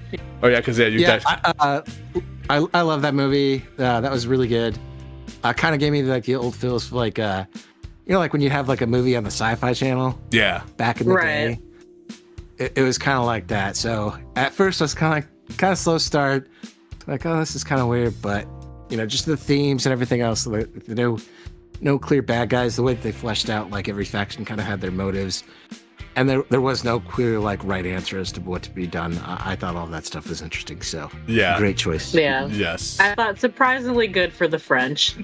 Yes. It was Yeah, Exactly. I thought it was pretty good. Again, like I was mentioning while you were away, that I just love movies that end on downers, man. I don't know. Call me whatever the fuck, a masochist or whatever the fuck it is. It just... Pessimist? I don't know. No, because I'm usually optimistic about stuff. It's just a realist, It's like this people would really want to stay. I could see that, because if the movie was like people got out of their pods and was like, oh, rediscover life. Yes, we're happy. We're happy leaving. Right, if it was like beautiful and nature outside and like all awesome and there was like shit to do, then I'd be like, yeah, choose life, choose real life, bro. But it did not look great. No, yeah, and What they could have done is if they were planning on a sequel, they could have woken everyone up out of the pods, and then the sequel could be about dealing with the aftermath of people, wanting to go back, and other people are like, no, we want to live in the real world, and like the politics of everyone going back into the real world when the real world isn't really set up to support that anymore. That could be interesting. yeah, and that's kind of what that other movie I'm talking about is kind of like that. So that's why I feel like it's actually called they're After. not like a. Oh, it was called After. Yeah, 20 something Aftermath. So ironically, but yeah, It's like 2080 something Aftermath. So it even like time wise would make sense. it's like 2180 something. They're Yeah, not in any way connected, but but if you watch the two together, what's that? Maybe I will have to check that one out. Yes, I'll look up the name for it. It's like 21 something Aftermath, and yeah, like I said, they have nothing to do with each other, not directed by the same movie, but if you watch them back to back, they kind of fit. So we may, when we do Sci-Fi Part 2, we may have to put that one on the list. Although, because I kind of wish Gabs went with her initial choice, because it would have fit more with it would have split up 2 and 2, because her original choice was They Live, and that would have been more old school aliens, and it would have fit more with Buckaroo Banzai.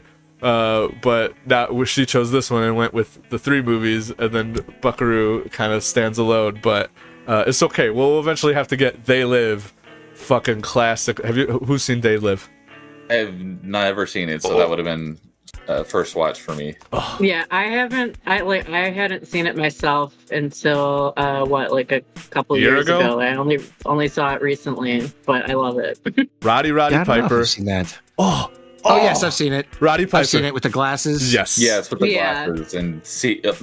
I know And just the the classic glasses allow you to line- see what's really going on, or is it the other way around? He's seeing what's really going on. Let you see the truth. Yeah. Okay. And the classic line comes from that movie. I'm here to chew bubblegum and kick ass, and I'm all out of bubblegum.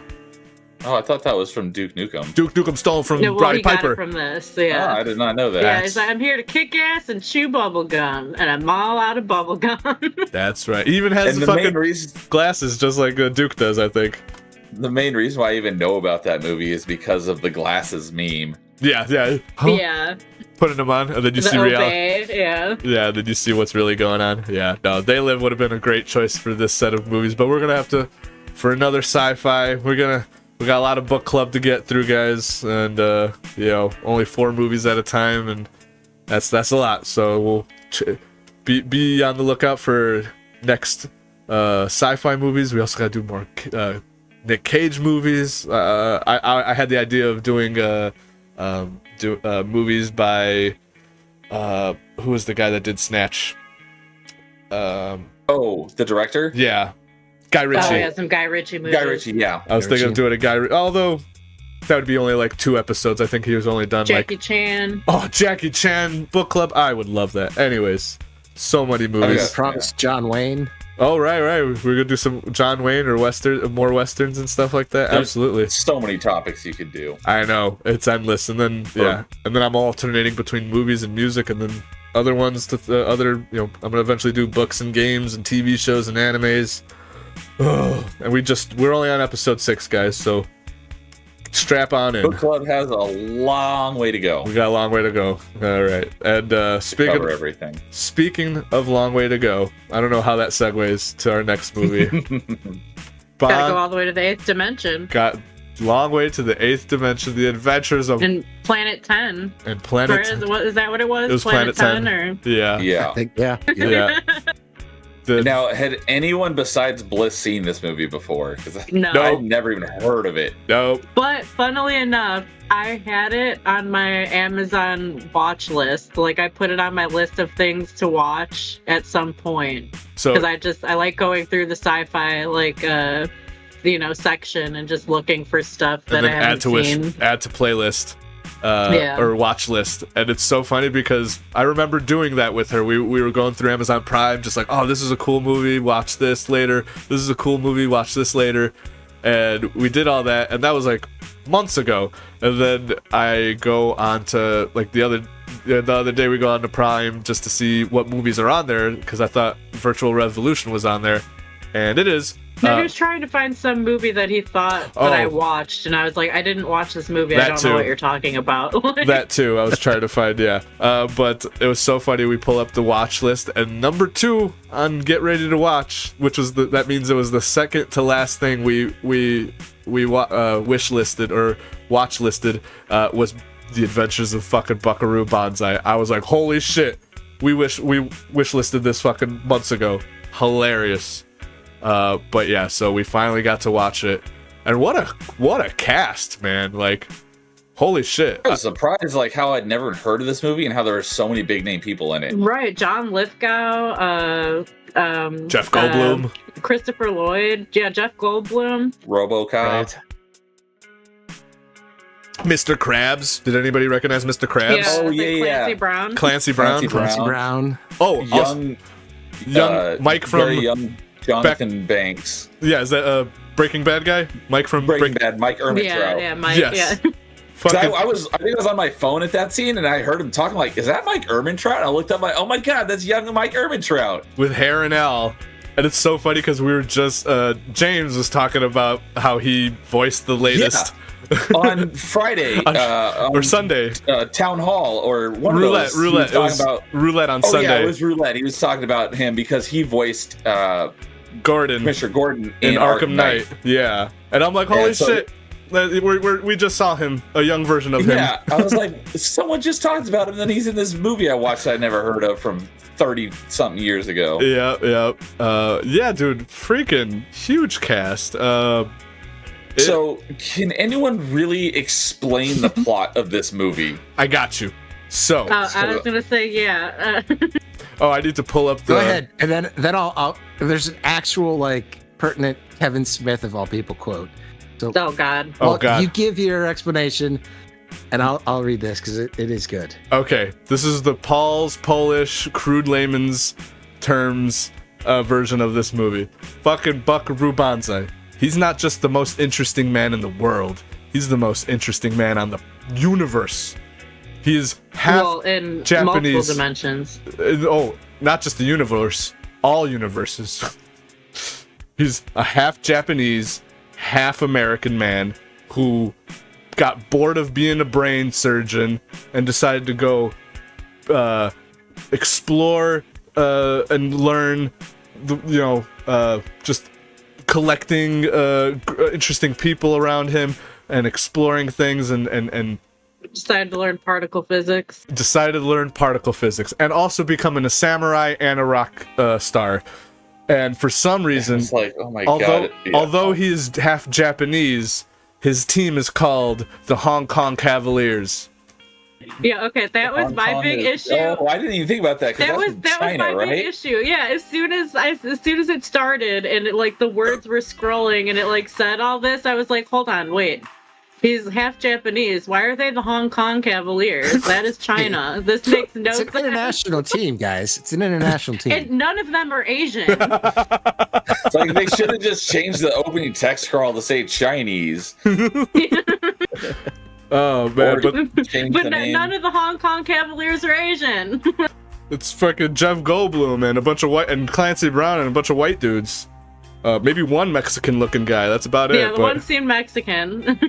But yeah, so RoboCop is a dang ninja, rock star, brain surgeon, and particle physicist. And he has just invented a car that could go so fast it could it basically is the DeLorean. But instead Well, of the car itself can't do it. It has to have the MacGuffin to be able to do it. it's got to Right. have the accelerator. Yeah, it's that accelerator thing or whatever that allows it to pass through matter into another dimension. The movie's MacGuffin, whatever the thing was called. So then basically he travels through another dimension. Somebody gets John Lithgow gets wind that he's created this thing, and then also Well, no, John Lithgow and his partner originally created it. right. Him and the Asian guy made it first. And when they tested it, Like 50 years John ago. Lithgow got his head got sent through a wall into the other dimension, and he got I guess taken over by the alien. They don't really ever explain that. But Okay. he's no longer himself anymore. He's not Dr. Lazard. He's now He's John Big Booty. this alien. No, he's not Big Booty.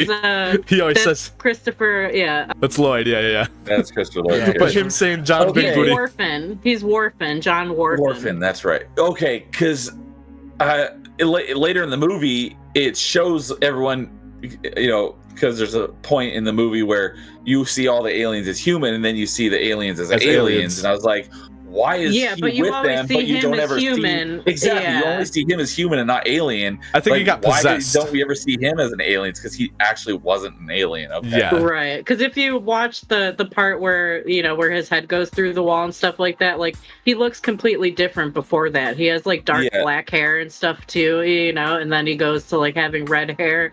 Like the other went aliens, nuts. when you see them, they have red hair, because they're red lectroids, and then there's the black lectroids, which all are Jamaican. I was like, what the fuck? Racist. Yeah. I'm like, why has it got to be black? Why are they all Jamaican?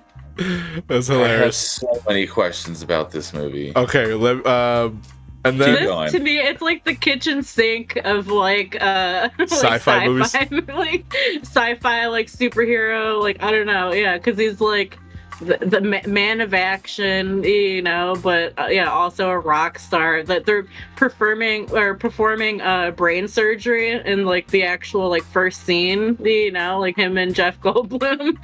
I was just like, what is this? and then he right away goes from brain surgery to in the DeLorean. Yeah. And off to another dimension, and I didn't even realize that was him because he was wearing all those medical scrubs. Oh yeah. So it was Jeff Yeah, Goldblum. they don't really show his face at first. Yeah. And then he's in full racing gear. Yeah. Yeah. And he's in a freaking Ford F-250 or something with a rocket strapped to it.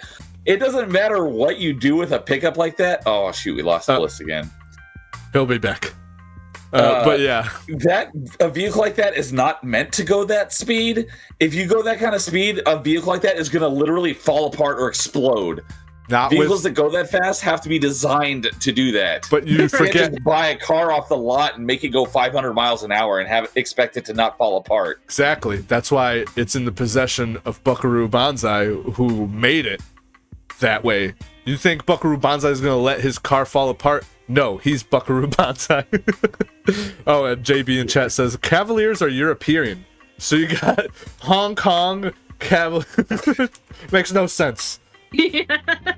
Oh, another famous line from the movie. Don't tongue on that. You don't know what it's attached to.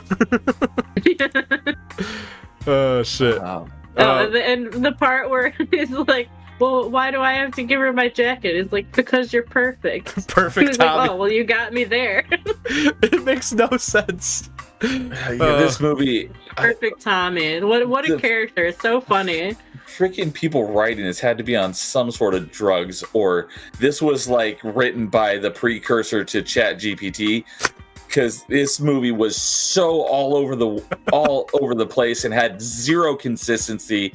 Or maybe it was written by some director's like 5-year-old who'd be like, oh, you know what'd be cool? We did this, we did this, and we did this, and this guy is a brain surgeon, and he's a samurai, and he's a rock star, and he's a particle physicist, and it'd be cool if he also drove a really fast car. And it's like, dude, get off the freaking ADHD medication or whatever. But I think that like it kind of is supposed to be that. Like it's kind of like a like not a straight up parody, you know, but kind of in a sense. Like I think it's supposed to be like parody, kind of, but not really. Oh, let's throw aliens like, into the mix.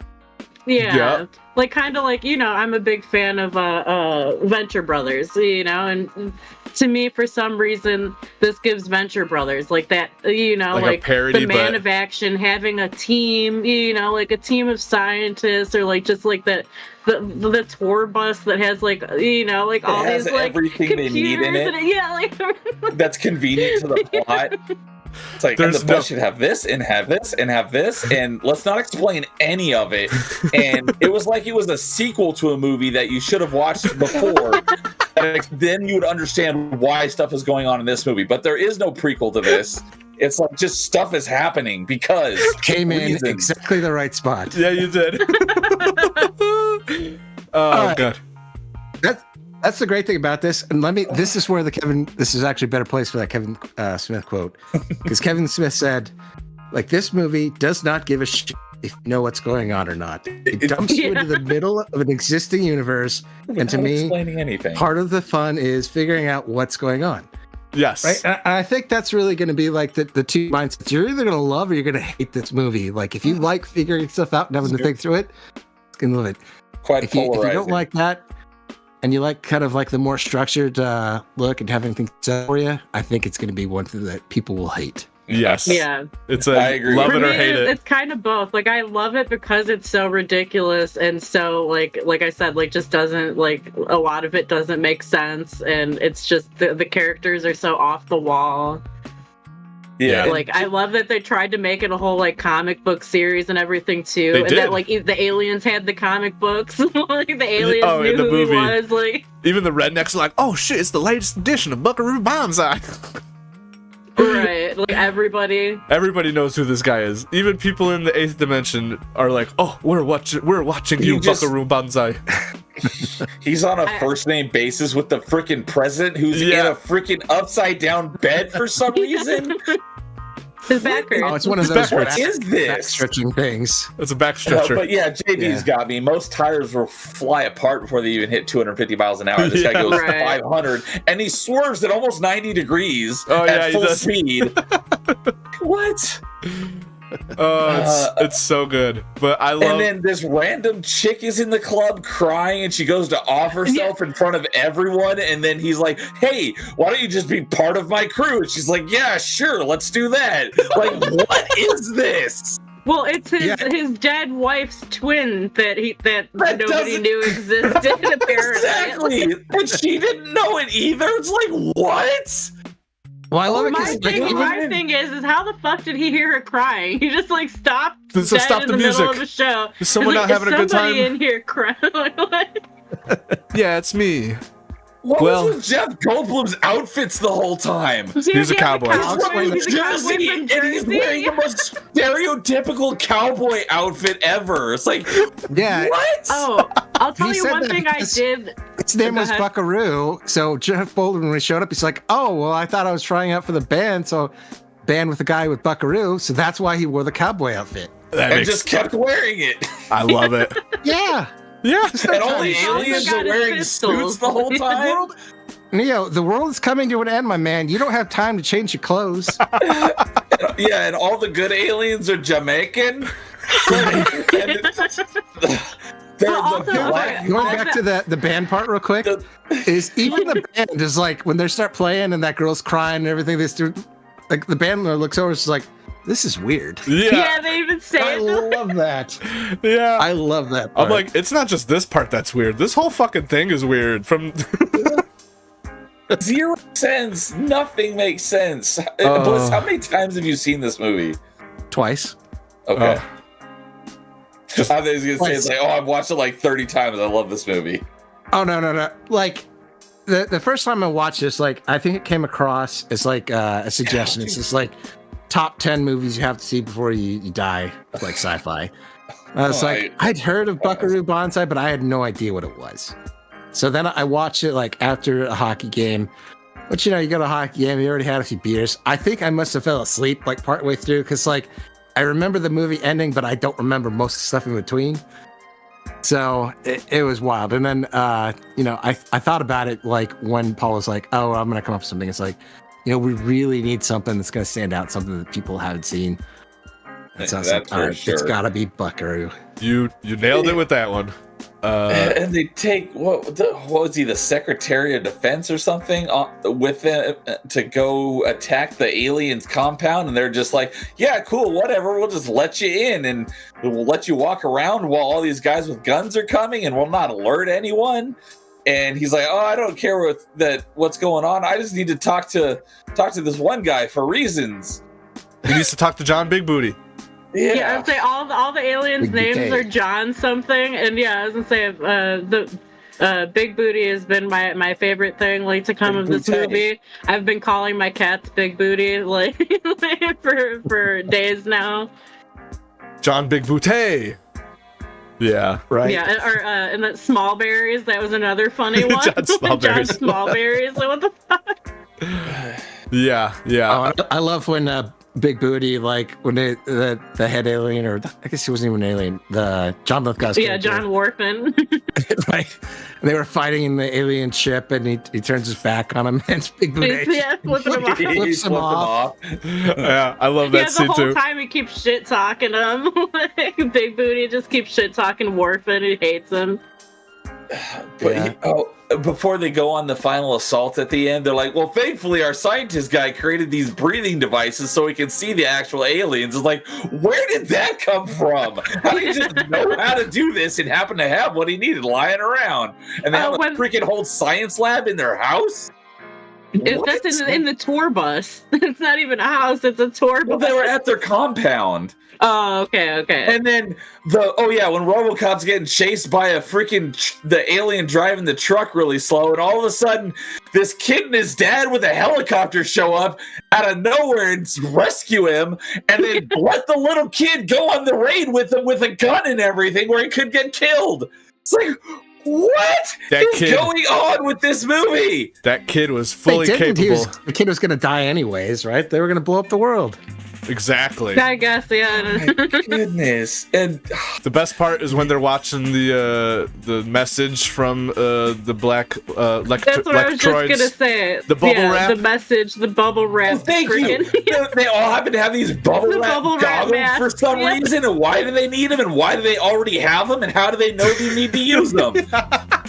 It's like These there's are the- got to be a movie before this that we didn't watch that explains all this stuff, right? Neo, you're asking all the right questions and you're answering them with those questions. With your questions, you're They're answering like, yourself. You know what we should do? We should make the sequel to a movie, but not make the actual movie before it that explains everything. Yes. And then we'll tease a sequel to that movie that'll never actually come out in the credits of the movie. I hate when they do that. Oh, I'm still waiting for Kung Pao 2. Oh, And right.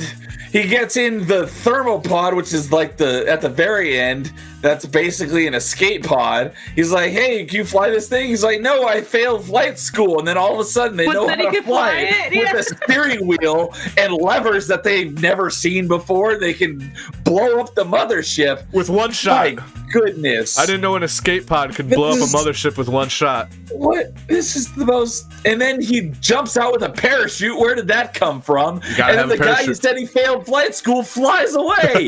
He said he couldn't fly the ship. This is the most ridiculous movie I've ever seen in my entire life. It's the best. Exactly. Like, you know how I said I had problems with the plot and Upgrade, so you can imagine how I felt about this one Talk the whole about time. if you had a problem with Upgrade, how did this movie not give you an aneurysm? You just roll with it. This is one of those movies that's so ridiculous. It's not trying to take itself seriously, so you're just like, I'll roll with anything here. That's what I loved about it. Yeah. My goodness. And yeah, like And even the humor, like the humor stuff really got me. Like when Buckaroo got zapped and like he ended up with that writing on his hand. He shows it to the doctor. He's like, "What's this? He didn't stick Your it to hand, his hand. Buckaroo." that's your head, Stick it to Buckaroo. his head. And then he's like, I need the formula. All right. There you go. What? I loved it. Oh, who? Did Clancy Brown's character survive or not? No, he he I dies think and he immediately. died, sadly. How? He died What- immediately. What killed him? That little spider thing, the starfish. and it's so Yeah, funny. that creature. I rewatched his death scene. They gloss over it so quickly. It's like, oh, he's dead. Someone's stealing my I'm like- helicopter. That fast. That fast they Yeah. got over his death. He got poisoned by the starfish. Okay, I missed that. Yeah. Wait, why is he like looking like he's dying, but he doesn't seem to be dying? Yeah. They're just he got pretending that he got is? paralyzed by some alien little starfish thingy, and they found it and smashed it, but it was too late for him. But I swear, he literally closes his eyes, dies. Buckaroo's like, oh no, my friend. And then the black guy's like, someone's stealing my helicopter. And we're like, well, I guess Clancy Brown's fucked. Let's go. Like, they didn't even make it emotional or nothing. They just glossed right over it. No, like, oh, can we make an antidote? Or, you know, like they have, all these No, they asked- scientists. They asked. In their defense, okay. they asked. They asked Because they don't asked remember the that. Jamaican guy, the black and lecturer. he's like, "No, there's nothing." There's nothing. Oh, okay. Yeah. JB in chat saying he was killed by a hobo spider, so he got an erection really hard and died that way. All his blood just went to his dick. At least he And died happy. speaking of Sad, death, very sad. Very sad. the girl who went to off herself in the middle of the club at the beginning, they tie her up and then all of a sudden she dies for some reason. She was just tied up. What killed her? She But didn't they die. had tortured her previously. Like, yeah, they Okay, had her well, that tied did up not and come had been across. torturing her. And Right. also, she was like very horny throughout No, the whole she did movie. die. They brought her back to. I know. That's what I said. I was like, dude, how desperate is this chick? Like, I get that he's Buckaroo Banzai. You know, he's like super famous. So like, you know, I like maybe I get like trying, but like she was just like throwing herself at him so desperately. That scene of her or them trying to get her out of the jail. I'm like, is she trying to fuck the jail cell? Yeah, She's he's like, why is she trying to fuck the jail cell? I'm like, I don't know, dude. And then- Like, this bitch is crazy. And then in the very next scene, she's like an expert on something at this like Conference. town hall meeting, conference meeting. It's like, why are is you she sitting on here? the panel? Like, yeah. This, I know. This, She was, this is my new bitch. She's wearing Perfect Tommy's coat. Don't mind her. Like, it's my new bitch. She was a physicist. Like there was something where I think she was one of the scientists that's somehow connected to the whatever company. Oh, okay. I missed that part. Okay, I missed that too. You Well, missed everything. No, because they try. At one point, they said, like, you know, she said, or John Warfin said she was a scientist, but I don't think she actually was a scientist. Like, she said she was a scientist, so that they didn't kill her, and like she had the machine, like the thing that they were looking for, that they needed to get through to the other dimension. Right. Right. And Yeah. how did everyone know that the aliens are from this planet 10? Just intuitively. Because when Well, Banzai picked up Buckaroo the phone, said, because his message. he picked up the phone and he got zapped. He got all this messaging in his brain, so he got all the information in one zap. That's why it was shocking everyone, because because he got shocked through the telepathical message through electricity. And, okay, because there's a bunch of other people who knew it was aliens from Planet 10 too. Just somehow they knew that. I think. Well, because he as soon as he gets zapped, when he opens his eyes, he says conference room, and then when they go in there, he says Lectroids are evil from Planet 10, or he pure says evil. it there. Black red Lectroids from Planet 10. Yeah, right when he gets zapped and goes into the conference room, like she says, he calls them out and says what they are from where, so everyone knows right away. Yeah, it's a lot of things happen real quickly that if you miss, you're like, oh, I have no idea what's going on. So that's this whole movie. It just glosses over everything super quick and expects you to pay attention for the whole ride. It's definitely a 3-time watcher. You're gonna and then again watch it with subtitles, because a lot of times I'm like, I just don't understand what they're saying in subtitles. I'm like, oh, okay, I now get it. I had the I'll watch everything with subtitles on just naturally. Same. And some of the subtitles were using letters from other languages. I'm like, am I supposed to be able to read that? Oh, was it? Oops. Hilarious. That's something. Yeah, I watched it on Prime, and I think Prime has the option. I think it was Prime on this movie. It was with louder dialogue, so I selected that audio. Oh, interesting. Yeah, so I was like, I didn't even know they had that. That way you could hear them better. It makes sense. Yeah. Oh man, yeah. This was a wild ride. The second that the text in the beginning came up, I died laughing. It's like Buckaroo Banzai, born to a half Japanese, born to a Japanese father and an American mother, or is it the other way around? And then just saying all this stuff, and I'm like, really? This is the most perfect. Why do they call Perfect Tommy perfect? This guy's perfect. So he's born going in all directions at once or something. What did it say? It was something ridiculous about him going all directions at once, just like his future. Or, I don't know. Yeah. That whole thing was crazy. Yeah. So funny. What was that? Oh snap! What's that? The dude who played the president? Yeah. Was one of the guys who was one of the Nazis in Raiders of the Lost Ark that got his face melted off. Oh, really? Yeah. That's hilarious. Yeah, man, this movie was just filled with people, man. Is there anyone we didn't mention? I feel like we're missing someone. Oh, the two guys that I don't know their name, but if you saw them, you'd recognize them. The father from Clueless, is that where we know him from, Gabs? Oh yeah, that's what I was saying. Yeah, he's in I think maybe some mob movies too or something. But and then the other alien, the alien that was with No Chin guy. The three aliens that were with Big Christopher, or the two other aliens that were with Christopher Lloyd. The guy with no chin, who we saw in we just saw him in when we were doing not Western movies, but we had a couple Western movies that episode. Dang it, what was that movie? Frisco Kid. There you go. Yeah, Frisco Kid. Yeah, the monk guy with the no chin. He was that was the same guy. Yeah, that guy, when they showed him with his alien face, I'm like, they don't even need the makeup. He looks the same as an alien as he does when he's human. Yeah, I think you're talking about Vincent. Didn't change at all. Chiavelli. Yeah, I think so too, because that dude looks like an alien even without makeup. Yeah. His name was Vincent Chiavelli. Chiavelli. How's that spelled? John O'Connor. Right. SCHIAVELLI. SCH? IA Chiavelli. There we go. Yeah, there you go. Vincent Chiavelli. If anybody could see the picture, that guy. Yeah, that guy. Dude looks like an alien. Oh, what do I know him? I know him from so much, but it's just this guy's been in Ghost. I think he was a scary ghost, and he was in Batman Returns. Tomorrow Never Dies. Fast Times at Ridgemont High. This guy's been in One Flew Over the Cuckoo's Nest. That's where I fucking remember him from. Bunch of stuff I've never seen. Man on the Moon with Jim Carrey.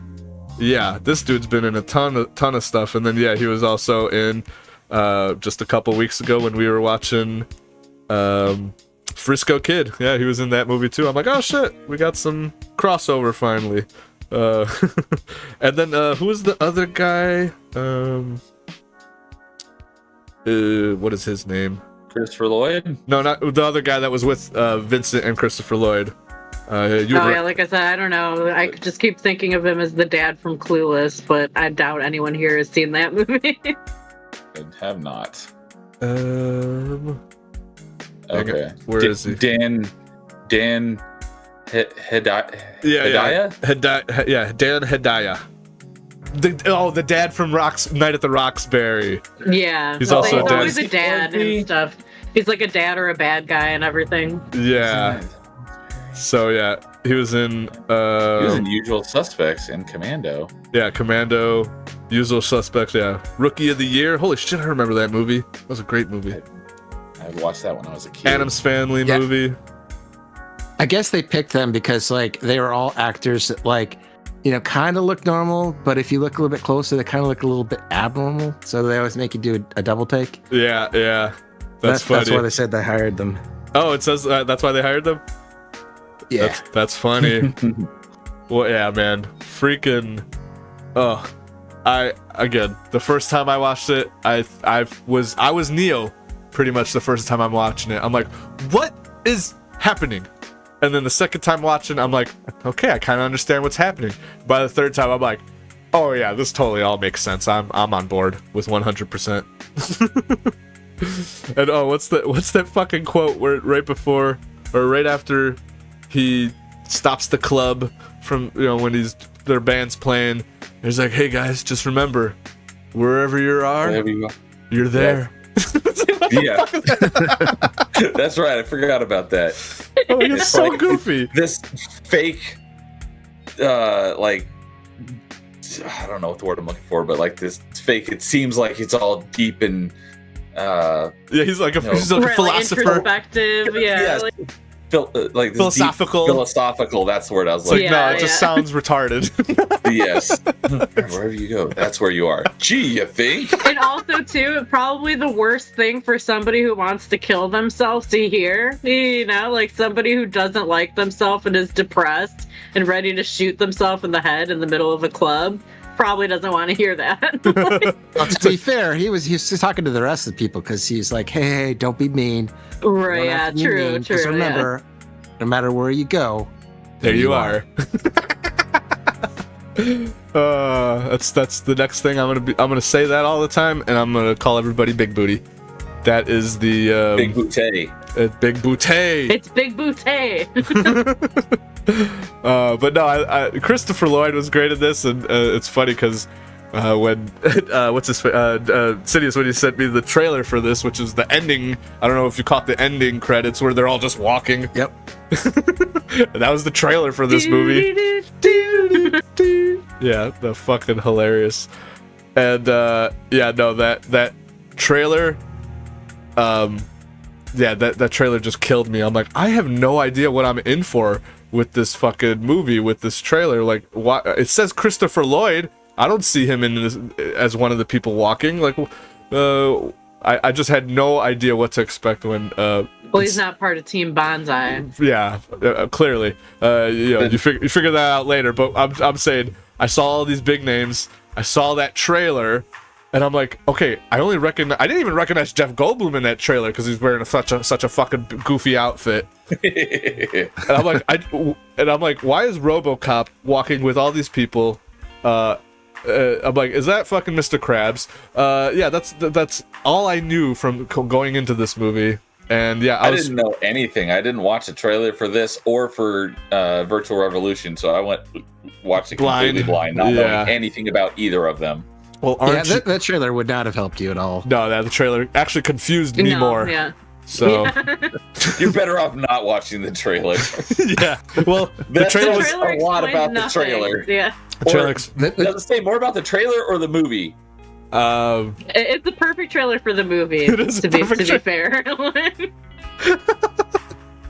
Yeah. It tells you just about as much as the movie does. Oh my god. That's true. That's true. Yeah. Again, star-studded cast.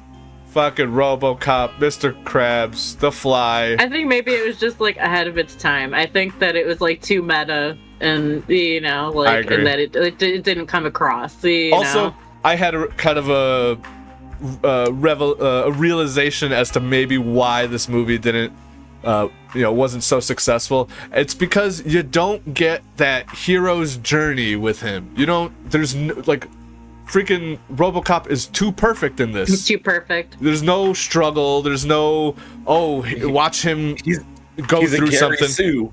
Yeah, exactly. That's what I said. I told Paul, like, he's a Mary Sue. Like, he's just perfect at everything. Like, exactly. Well, the guy, it's a Gary Sue. It's a Gary Sue. Yeah. I hadn't thought about that, but that's very accurate. Yeah, so I think Very that's true. I think, with a Star Wars, with anything, you see someone going through something. They start at the bottom, or they were at the top and then they drop again, and you got to watch them rise again. Like that's what people like seeing. Perfect the whole way but through. He had the answer all the time. He even had a wife that died, and there was an exact replica right there waiting for him. Oh, thank you, JB. Correct me. It's Gary Stu. He's a Gary Stu rather than a Mary Stu. That's right. He is a Gary Stu. Gotcha. So I think that's kind of because I had a realization because I think Gabs was talking to me about some movie before, like the hero's journey, and you want to watch, you like seeing the progression of a character and stuff like that. But here, there was no progression.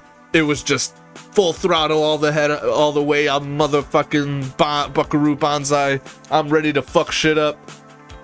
And that's right. But like I said, like if you're a fan of like parody stuff, like I said, like this reminded me a lot of like a Venture Brothers type thing, you know, where it's like it's making fun of something lovingly, and I think they were aware, that like I think it is what it was meant to be, like. Exactly. I think they accomplished exactly what they were trying to do. I get that it's not for everybody, but and at first, like I said too, I was like, what the fuck? Like, big problems with the Hong Kong Cavalier. Still bothers her. Yeah. And is Buckaroo Banzai his like legal name, or is that just like his stage name? His first name's Buckaroo. At one point, they call him Buck, and I was like, okay, like they should call him Buck more. That would make it a little bit better. But who would ever name your kid Buckaroo? Well, the half American. They couldn't make this movie today because, like, like a lot of the things like today, people would kind of consider a little racist, like how we said, like that all of the alien, like the. Like it's weird that all the good aliens are Jamaican. It's something about like they're all black. It's like okay, yeah, but also like the red Lectroids and the black Lectroids don't look that different. Like there's barely a difference in their skin color. Like they're just like a little bit more red, or the other ones are like a little bit darker. So it's like. JB in chat. I mean, maybe that's what they're trying to say too, though. Like that's like maybe it's trying to be say something about racism and how silly it is too. But I don't know. It was interesting. Yes, the undertone, the under themes, they're trying to put out there. I see what they're trying to do. And to answer your question, who would name their kid that? Obviously, Mr. and Mrs. Banzai. That's who would have named them. Thank you, JB. Fair point. Obviously. But hey, Neo, you like Ready Player One, so now you'll at least get the references in Ready Player One.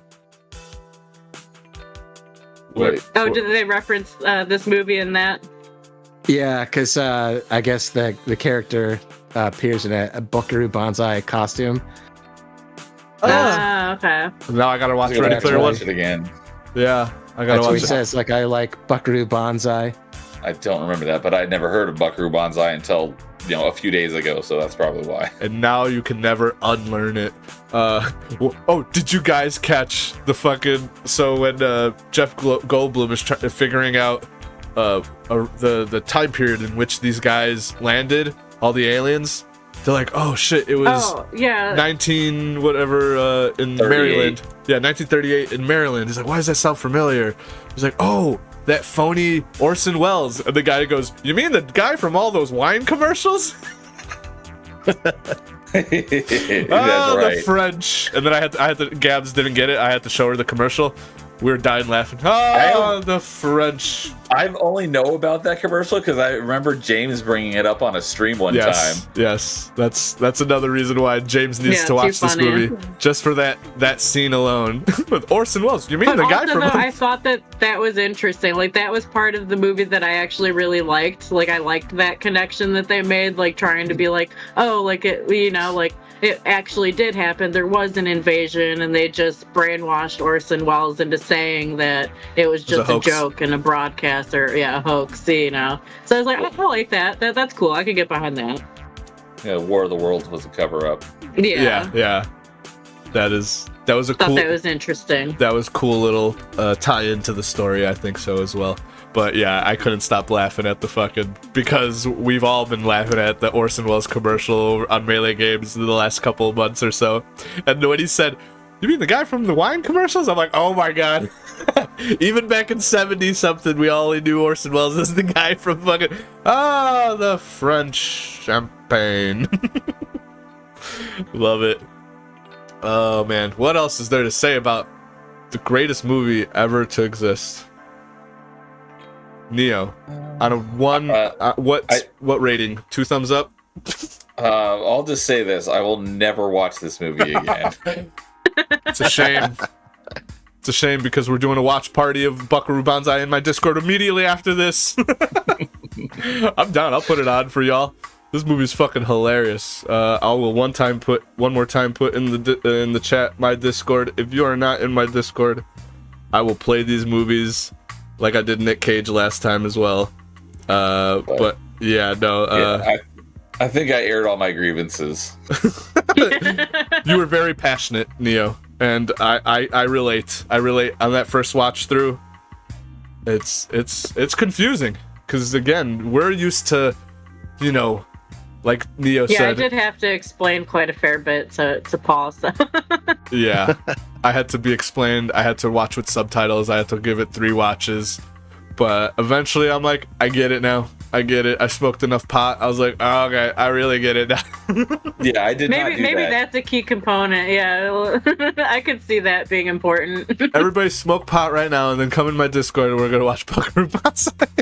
It might make more sense that way. It definitely will make more sense that way. But no, like Insidious was saying, it's like, it's a movie that doesn't explain anything and doesn't care to. And I actually quite love that about it. It's just, that's why I loved how Nerdy Neo described it, like that it's like a sequel, like you should have seen, there should have been a movie before it.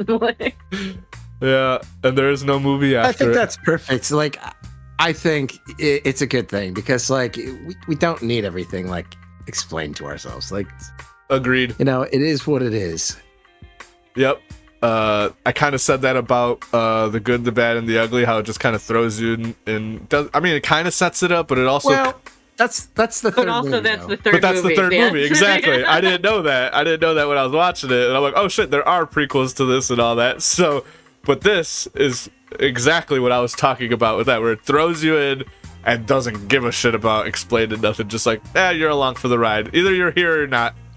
So, and wherever you are, there you are. Wherever you go, there you are. Oh, here's another little bit of trivia. I guess there's another star in here that was cut. Jamie Lee Curtis. Really? Oh, really? Mother. Buckaroo's mother was Jamie Lee Curtis? Okay. Would have been the right age? Wouldn't he be older than her at that point? Yeah, I was like, she'd be too young. Well, guys, just He's like the Buckaroo film. Banzai. Of course, he'd have a young, hot mom. Come on. No, think about it. It was the mom when he was a kid. Oh, it would have been a flashback. So like, young Buckaroo. Yeah. I would have loved to see Young Buckaroo. That sounds like a TV show right there. Young Buckaroo. They need to bring this shit back. It's a shame that there was no sequels. They did make... Maybe they'll do a prequel, but they'll, like, de-age him. Oh yeah. There was a TV show, but it was canceled before it was released. Was it Did starring? not test well, huh? Did it star Weller? Peter- No, I think this was made like in the 90s. Okay. So Okay. different Because casting. I know Paul was saying for like the comic books, they kept him, like they used his likeness and Yeah, stuff for like future that. books and stuff. Yeah, they put like I see that some of them have like that picture of Peter Weller and stuff like that. But there, the book that came out that was supposed to be the second movie, I forget what they called it. But the cover of it, like you don't even see his face. It's just you see a guitar and a katana, a guitar around him at his back, and it's like Buckaroo Banzai against the secret society. It's like, let's fucking go. I want to read that. That's the next book club. First book gonna be Buckaroo Banzai against the secret society. Oh man, no, it's just Neo put everything perfectly as my first initial reaction to this movie, and most of y'all probably watching this. If you watch Buckaroo Banzai, if you've never seen it before, you may feel exactly how Neo felt the last 30 minutes. I had like that same reaction the first time I watched Monty Python and the Holy Grail. My friend made me watch it, and I just hated it because I was like, what the fuck? Like, I was just mad that she made me watch it, and I refused to, like, let myself get the humor and like get into it. And the first time I watched it, I didn't like it. I was like, what is this? This is ridiculous. But I grew to love it. I was just catching up on the episode of Top 5 from last month that had to be rescheduled, and so in place of it was the Top 5 comedy movies. So I was catching up on that this week, and I think 2 people had that as their number 1. Yeah. I haven't seen that movie in like 20 years. I would need to watch it again. Oh yeah. If you don't like this movie, you're probably I don't know how much you'll love. I don't know how much you'll love Monty Python. That shit's more ridiculous than this. But at least at least you know it's over the top comedy, whereas this was trying to be a little serious, but it was a comedy. Yeah, with this, I do see that. Yeah, like cause it's like it doesn't like. Yeah, it's very hard to tell like if it's taking itself seriously or if it's supposed to be. Is like comical, and then it's not so over the top like comedy that it seems just like comedy, like it's not like what do you call it? It's not silly slapstick. Like or even like Right. What's that other sci-fi movie that you want? Like Galaxy Quest, like where it's silly but it's still, some serious stuff, but I don't know. Love Galaxy. Yeah. With this one, it's just like it seems serious, but it's very silly the whole time. Yeah. But it doesn't. But it takes itself serious. Yeah, it seems to take itself serious where Monty Python does not. Not at all. Yeah. Right. But I mean they definitely knew that it was a comedy, but it's like one of those things where it's got just like a little bit of everything. Where there's a love story in it, just goofy as hell. Yeah. There's the action scenes, the science fiction. But that's what they're going for. And most of the cast, I watched some making of, and they said like when they were making this, they did not know what the hell they were making. Right? All they knew is that they were having a ton of fun making it. So it's definitely one of those things. Like I'll do what you guys did. So back when I was like watching The Matrix, right? I would have hated this movie, the me back then, because like I was into rock. Movies had to be set into their own genre, and I did not have a lot of tolerance stuff. But now, a little bit older, you can go back and like be open-minded about this stuff and just watch it. And honestly, that's where I think this movie for me was it's a ton of fun. Oh yeah. Like it doesn't conform to standards, which I think is great.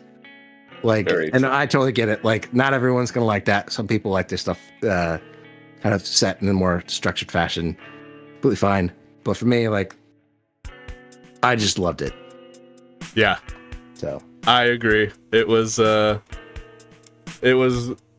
did not expect, well, I didn't know what to expect, and my expectations were low because again I was like I've kind of just had that mentality with just this whole book club because I'm watching a bunch of stuff I've really never watched before. So I'm like, all right, just go into it blind and low expectations. But I'm usually the kind of person that finds joy in most things. Average games I could have fun with, average B-rated average or terrible movies I could find some fun in it. It's I don't even know how to explain it. There's something some joy to get out of even the worst piece of crap, or at least for me. Paul's easy to please. Basically. I'm easy to please, exactly. I'm an easy to please guy. So, but I used to be the same way, Insidious, where I was like, fucking, I only rock this, listen to this kind of music, and only rock music, only movies with Jackie Chan or Adam Sandler. What's his name? Adam Sandler. Right.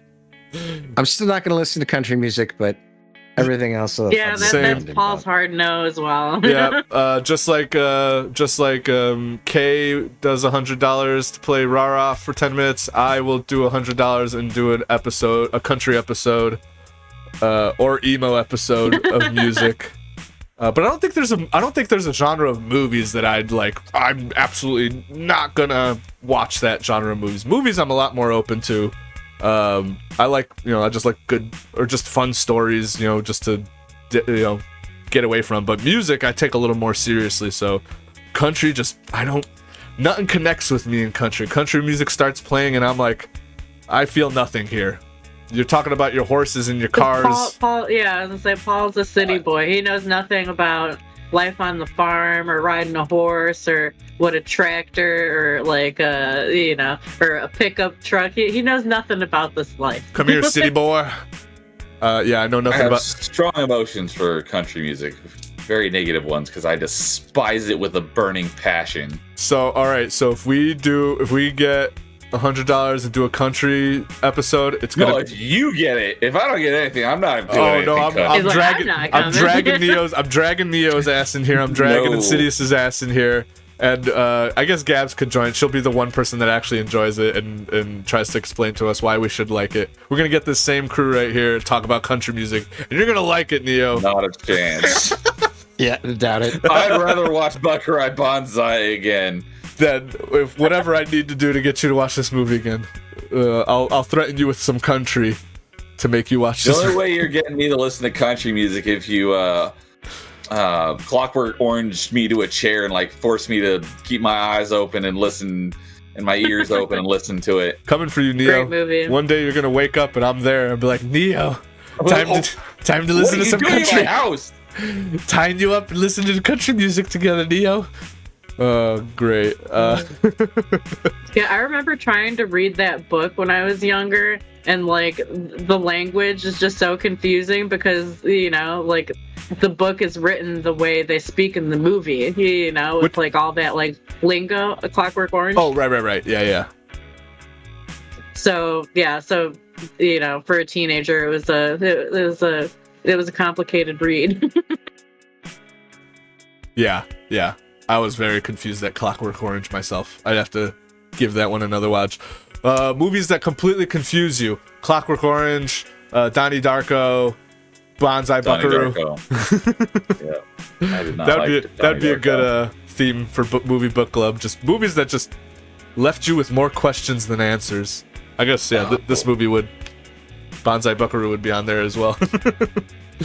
JB saying, what about the scene where the king and his faithful servant Patsy meet the people scooping shit with their hands and they discuss medieval European politics? That was clearly serious. Was that in I think that's Monty Python. Monty Python? Yeah, I think you're talking Holy Grail. Oh my god, dude, we need to do just nothing but Monty, because how many Monty Python movies are there? I don't even know.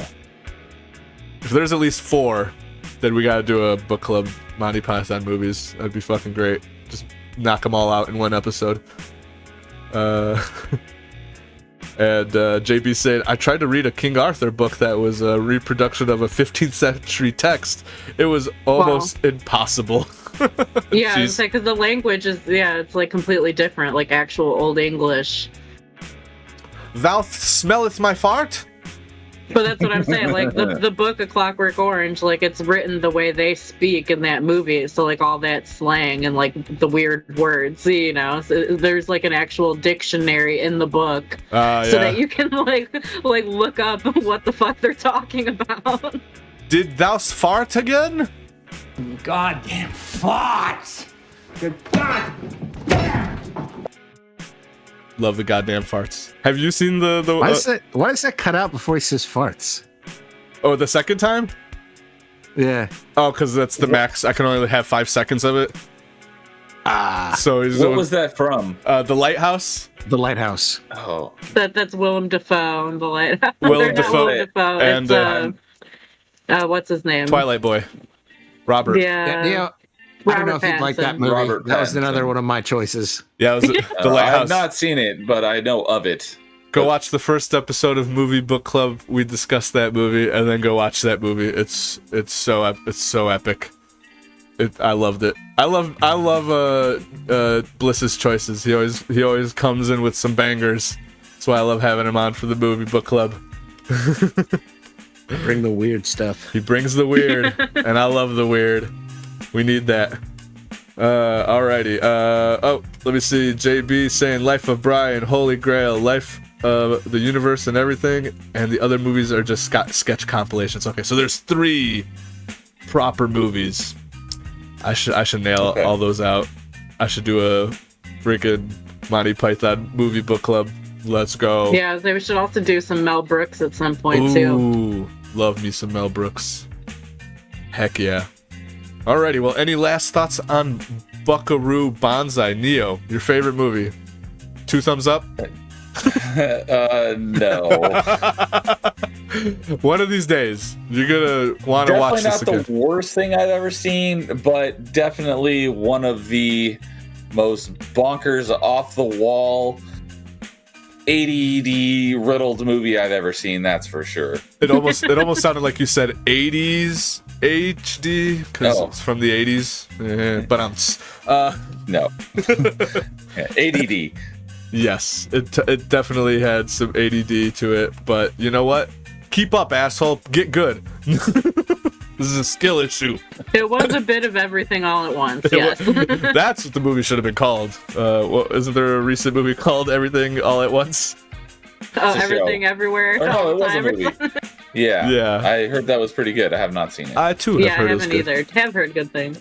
Yes, I've but not seen it either. that's what this movie should have been called. Okay, hold on. I have a question though, because you said not the worst movie you've ever seen. Can I ask what is the worst movie what that is everyone the here has worst ever movie? seen? Do you know? Because when you said that, like there was a movie that immediately popped into my head. I remember as a kid watching this movie Bats, and that is the worst fucking movie I've ever seen. Bats? Like you can't even see anything most of the movie. Like when the bats are attacking people, it's just like black with like screeching bats. Like it's so bad. It's such a terrible horror movie. That's The good. First. Oh, I was gonna what say was that's Paul? that we're definitely gonna do genuinely bad movies, movie book club one day. What were you gonna say?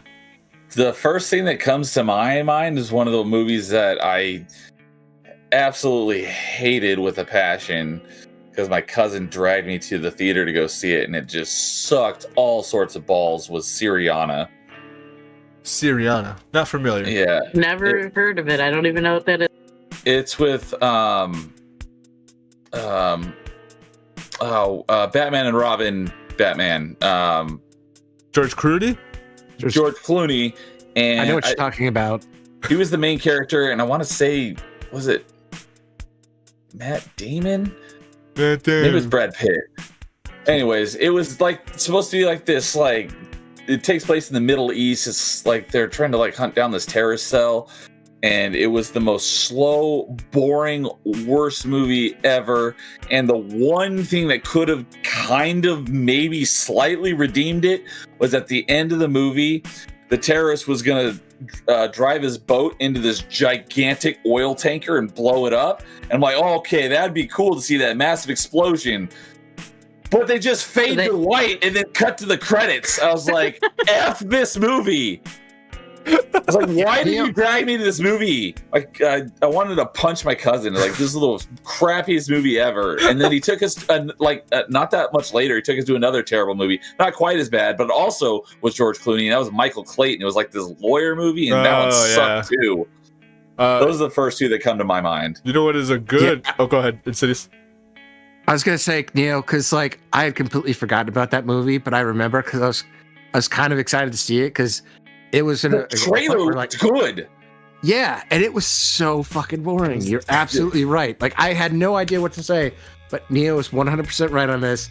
Syriana would be my pick too, because man, that movie sucked. Yes, the trailer made it look like an action movie, and then it wasn't at all. All right, Bad Movie Book Club coming soon. Syriana #1. So you guys got cock blocked on the action. Yeah. Yeah. Pretty much. Holy. So Bats and Syriana, that's the two movies already chosen. Yeah, JB's got a good one. Everything from Disney over the last decade. Yep. Yeah. He also said Plan 9 from Outer Space is often described as the worst movie ever.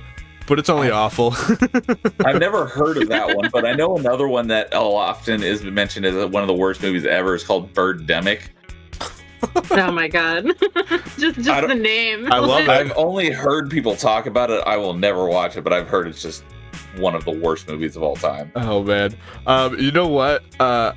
When you said worst movies, and it's funny because I can't really think of one that I just absolutely hated off the bat.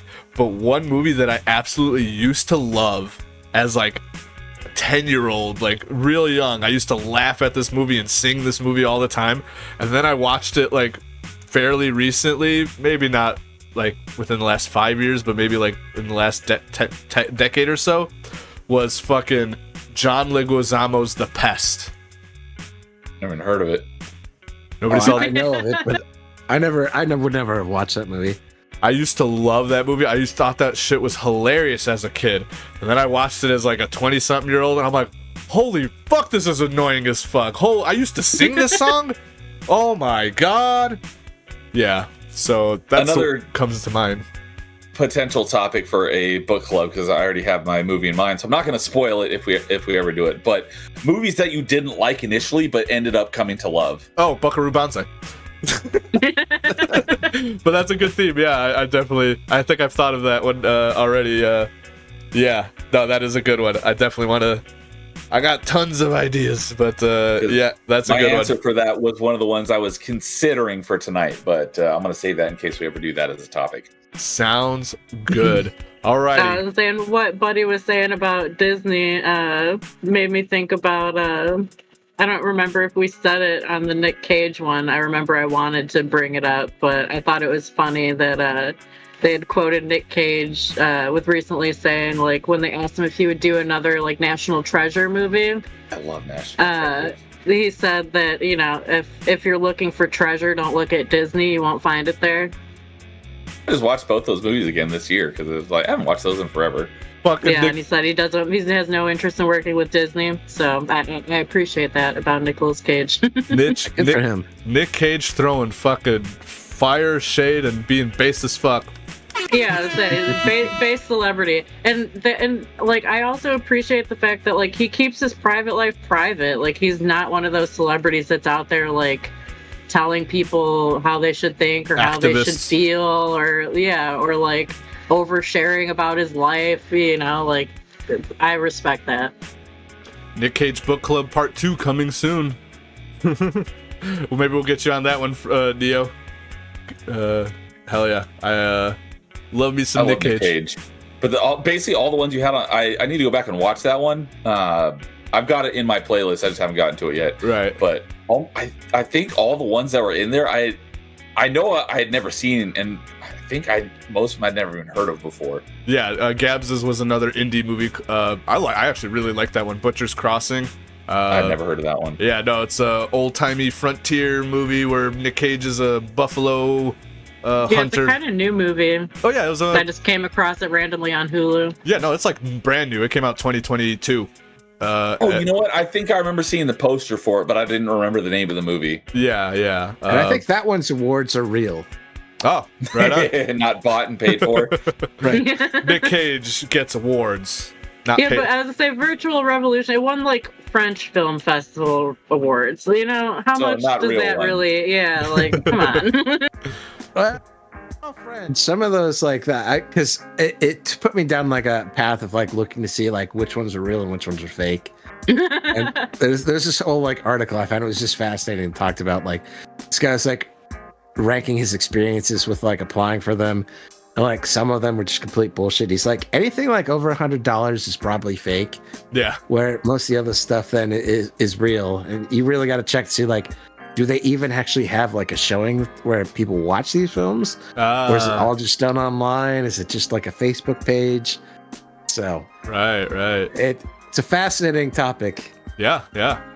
Absolutely.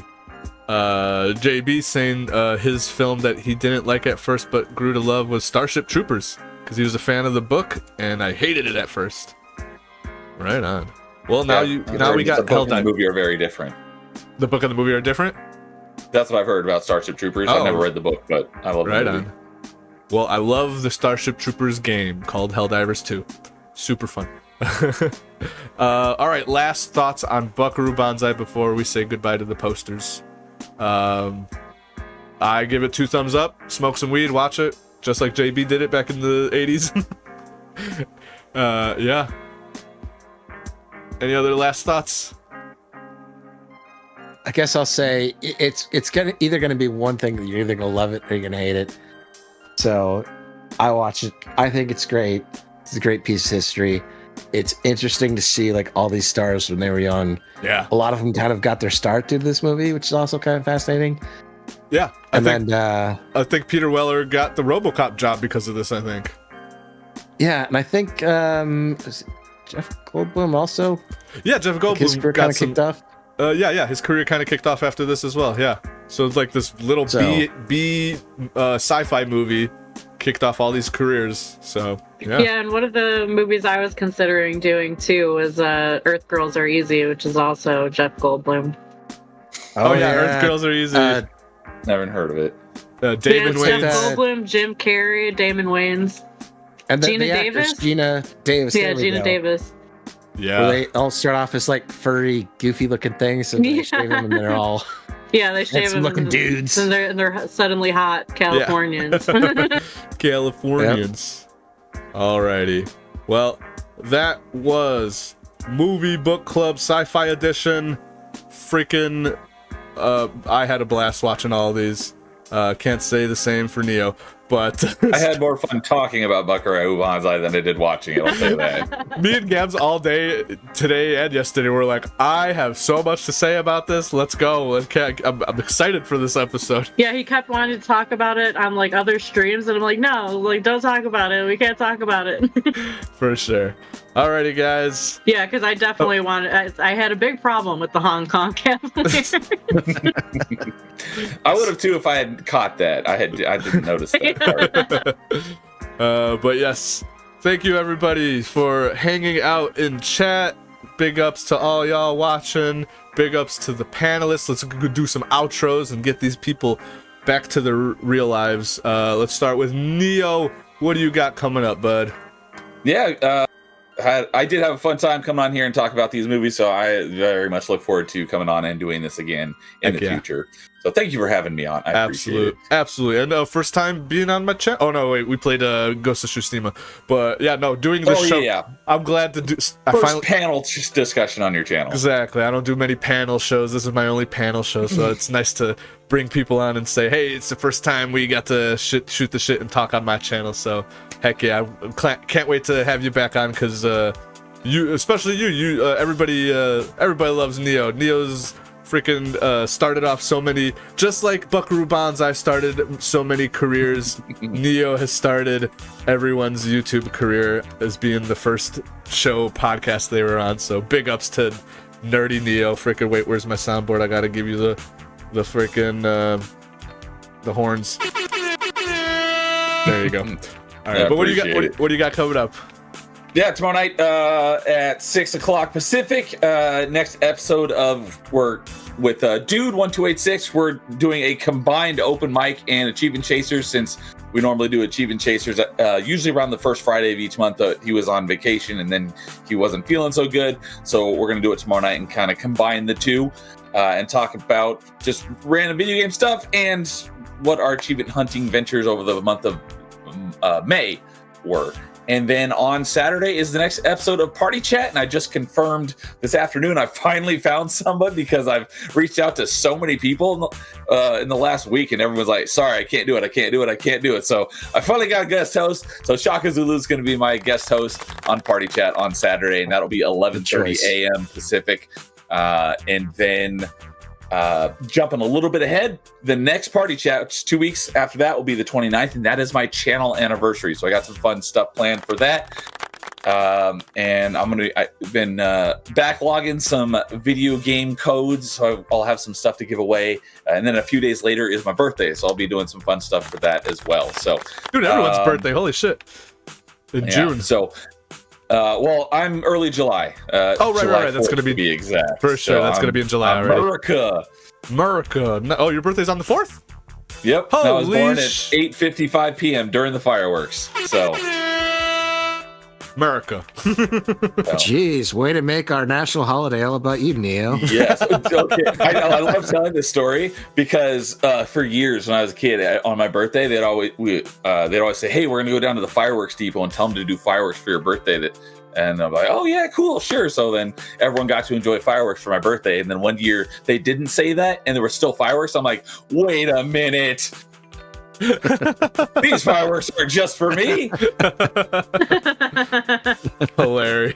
Yeah, 4th of July is literally, if I would not pick another day to have my birthday. It's awesome. It's always a holiday, and fireworks and barbecues and pool parties. It's the best. So, and if you could just pretend it's all for you. Like, fuck yeah, that's right. It's all. No, I'm kidding. I'm working from home now, but when I was still working in an office with people, I would often tell people like, "Hey, have a nice my birthday. Have a good my birthday." That's great.